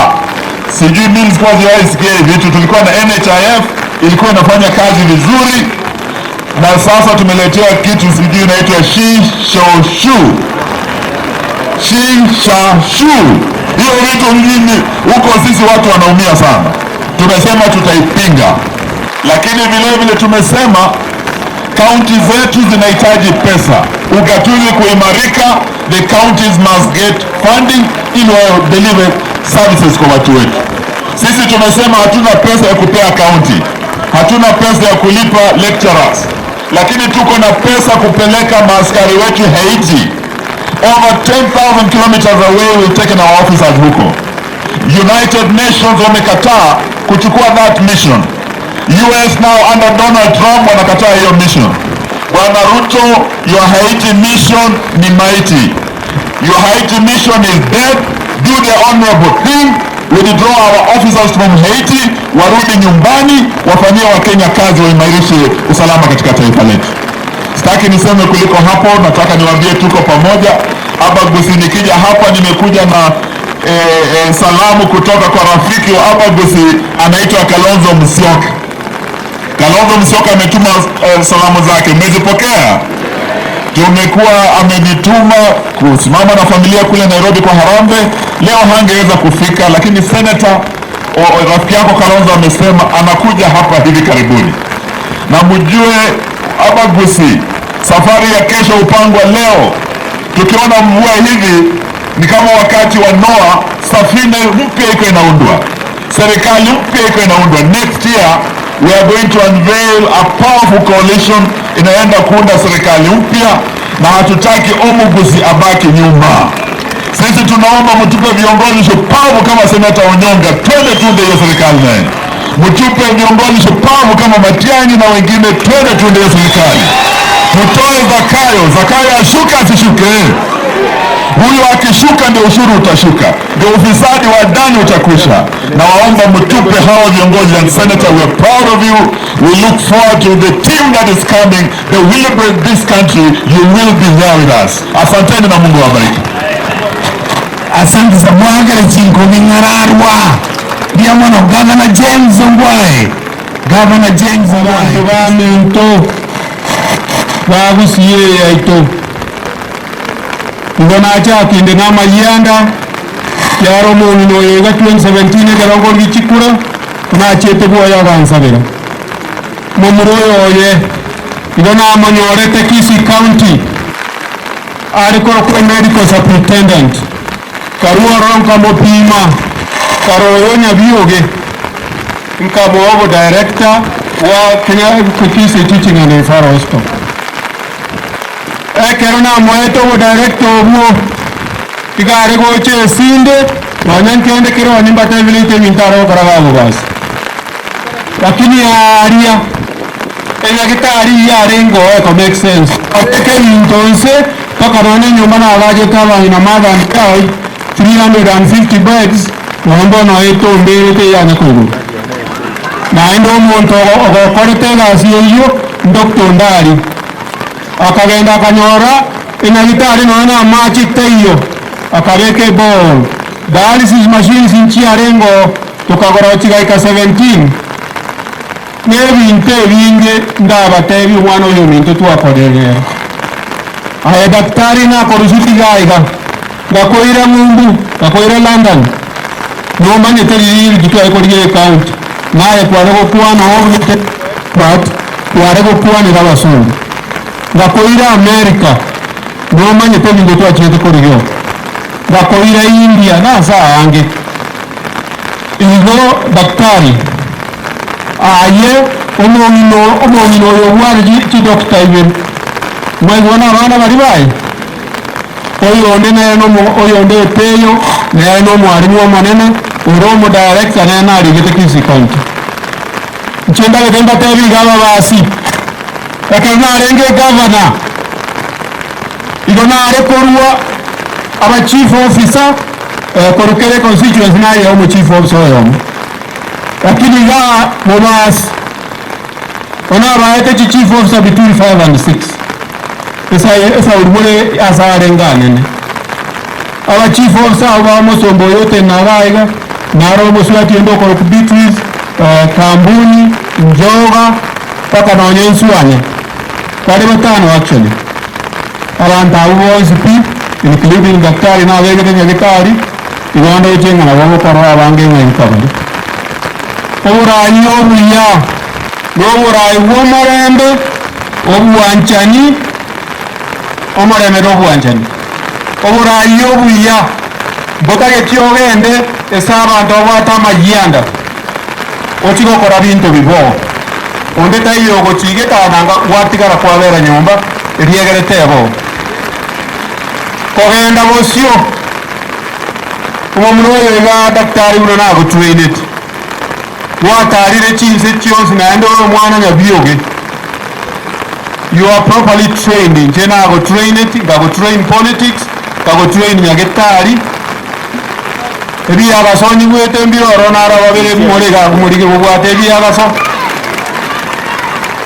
no manye tenganye nakobege tegas for 10 years na ande tindi gochi gotigeranje kabo moremu mumroi kena ari kori chikuranje na ari kori ko musaja bo bondo tayo ko ngikame obula bo mane bwanya sai igo manye omate very clearly sorry hinchon omo mroyo na manyo ede ngitari arengo mromo ko jinone miaka 30 taraik tukakorega asingi yanere ayatata esabari mungena batseba chire ene sabari ya mwanya manto tuensigo ikatogendo daktari akansumbua sana na nyamaji tokareta nyamaji dialysis machine yange sana tukaweka ne theater lakini mimi tenga bintu bimbiri gukora basi no muntu urakoreta daktari ga kipole naende pole nyasaye narororo obe omumurota bwati bwobatol naborayo boiga ntigero agatigero ndi osabano thank you very much mbiyamano thank you Mugaka James Okorire tigankwane gentekamo ama ena nyasaye gonacha akorera Dr. Ndari pole bakinko basorora une nyomba y'omugusi obasorora segi yagesyomba se bantu bamo baitera manyinga njanya kohera segi yagesyomba njanya kohera mogusita kabeireiga mogusita karwanire bantu baitane babetane itimo kibarenge mwana omo ari abantu abamo abagetutu ntu abaho bogambi boche bobasiga onari aetata kora ritengo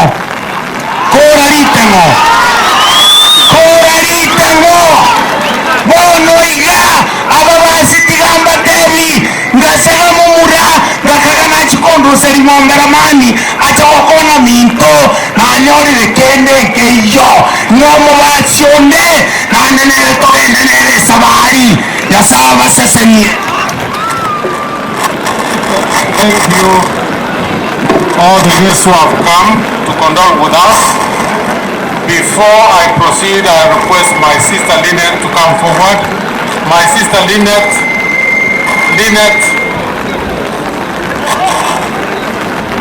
there was a team in the US which supported us a lot, and I want us to appreciate them. Lynette, if you can take 2 minutes. Thank you so much for this opportunity. I'm the one Mom was living with, and we experienced a sudden death, but because of the US team, we were able to bring Mama's body home. Please allow me to read this because I'm kind of emotional, but I like to appreciate those who helped us. So on behalf of Otieno and Moenga families, I'd like to express our heartfelt gratitude to the diaspora committee of Mama Batseba, led by Sir Vincent Tony. We extend our appreciation to Kitchen Ladies, the Kissy United Association, the BFW family and friends, the Saginaw Kera Group, the THR Physician Group, the Kwitu, Amasase, Mazakaya, Marekani, and the Metro Community SDA Church. We also wish to acknowledge the daily spiritual leaders, Pastors Mwebi, Labor, Ombati, Shuma, for their support during this difficult time. Finally, we would like to thank the services and the Kenyan Embassy for ensuring the safe and transportation of Mama's body back home. Thank you so much, and may God bless you. Thank you, Lynette, and the support that you give us. The other team that I want to recognize is the Nairobi team that stood with us. We really appreciate your support. Data SDA Church, the Karangata SDA Church that also stood with us. We thank you so much. We also thank the home committee that stood with us. But more importantly, I also want to thank family and friends. You came out in large numbers to support us to get the body of Mama back home to where we have reached today. I may not mention all of you by name, but please do appreciate our gratitude. We also had leaders who stood with us, and some of them have spoken here today. But I also want to recognize those who were with us in Nairobi. Honorable Silvano Sosoro, the Chief Whip, Honorable Chage Kunyakundi, Honorable Yuchini Wamalwa, who came to Nairobi, Honorable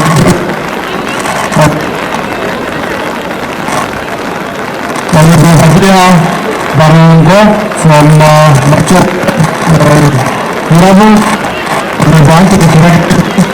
Honorable Innocent Viri, Ambassador Maingi, and also the Secretary Honorable Onkwai, who has also come here today.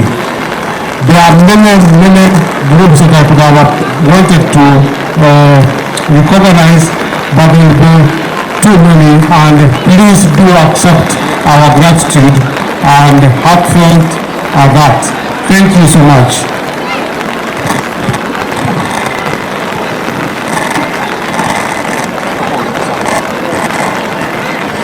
Tunaomba nataka kumuita pasta mchungaji wa eneo hili, njoo utupatie ombi la mwisho. Njoo tupatie rafiki yetu Yesu Kristo, ndugu yetu wa kwanza, yani kifungua mimba, tunakushukuru. Miletu tangia asubuhi ni kwamba ni amani, amani, amani, na hakika kufikia wakati huu sisi bado tumeona amani. Kwa jambo lolote lile ambalo limetendeka, agizo lako ni kwamba kwa kila jambo tukakushukuru. Asante Mfalme. Na basi kwa wakati huu marafiki wanaondoka wakirudi makwao, ambao walikuja kushuhudia kwamba hakika mama amelala. Wanapoondoka, twaomba ya kwamba ukawape usafiri mwema, na zaidi ya yote Bwana wetu, tunapopeleka mama mule malasoni, endelea kwa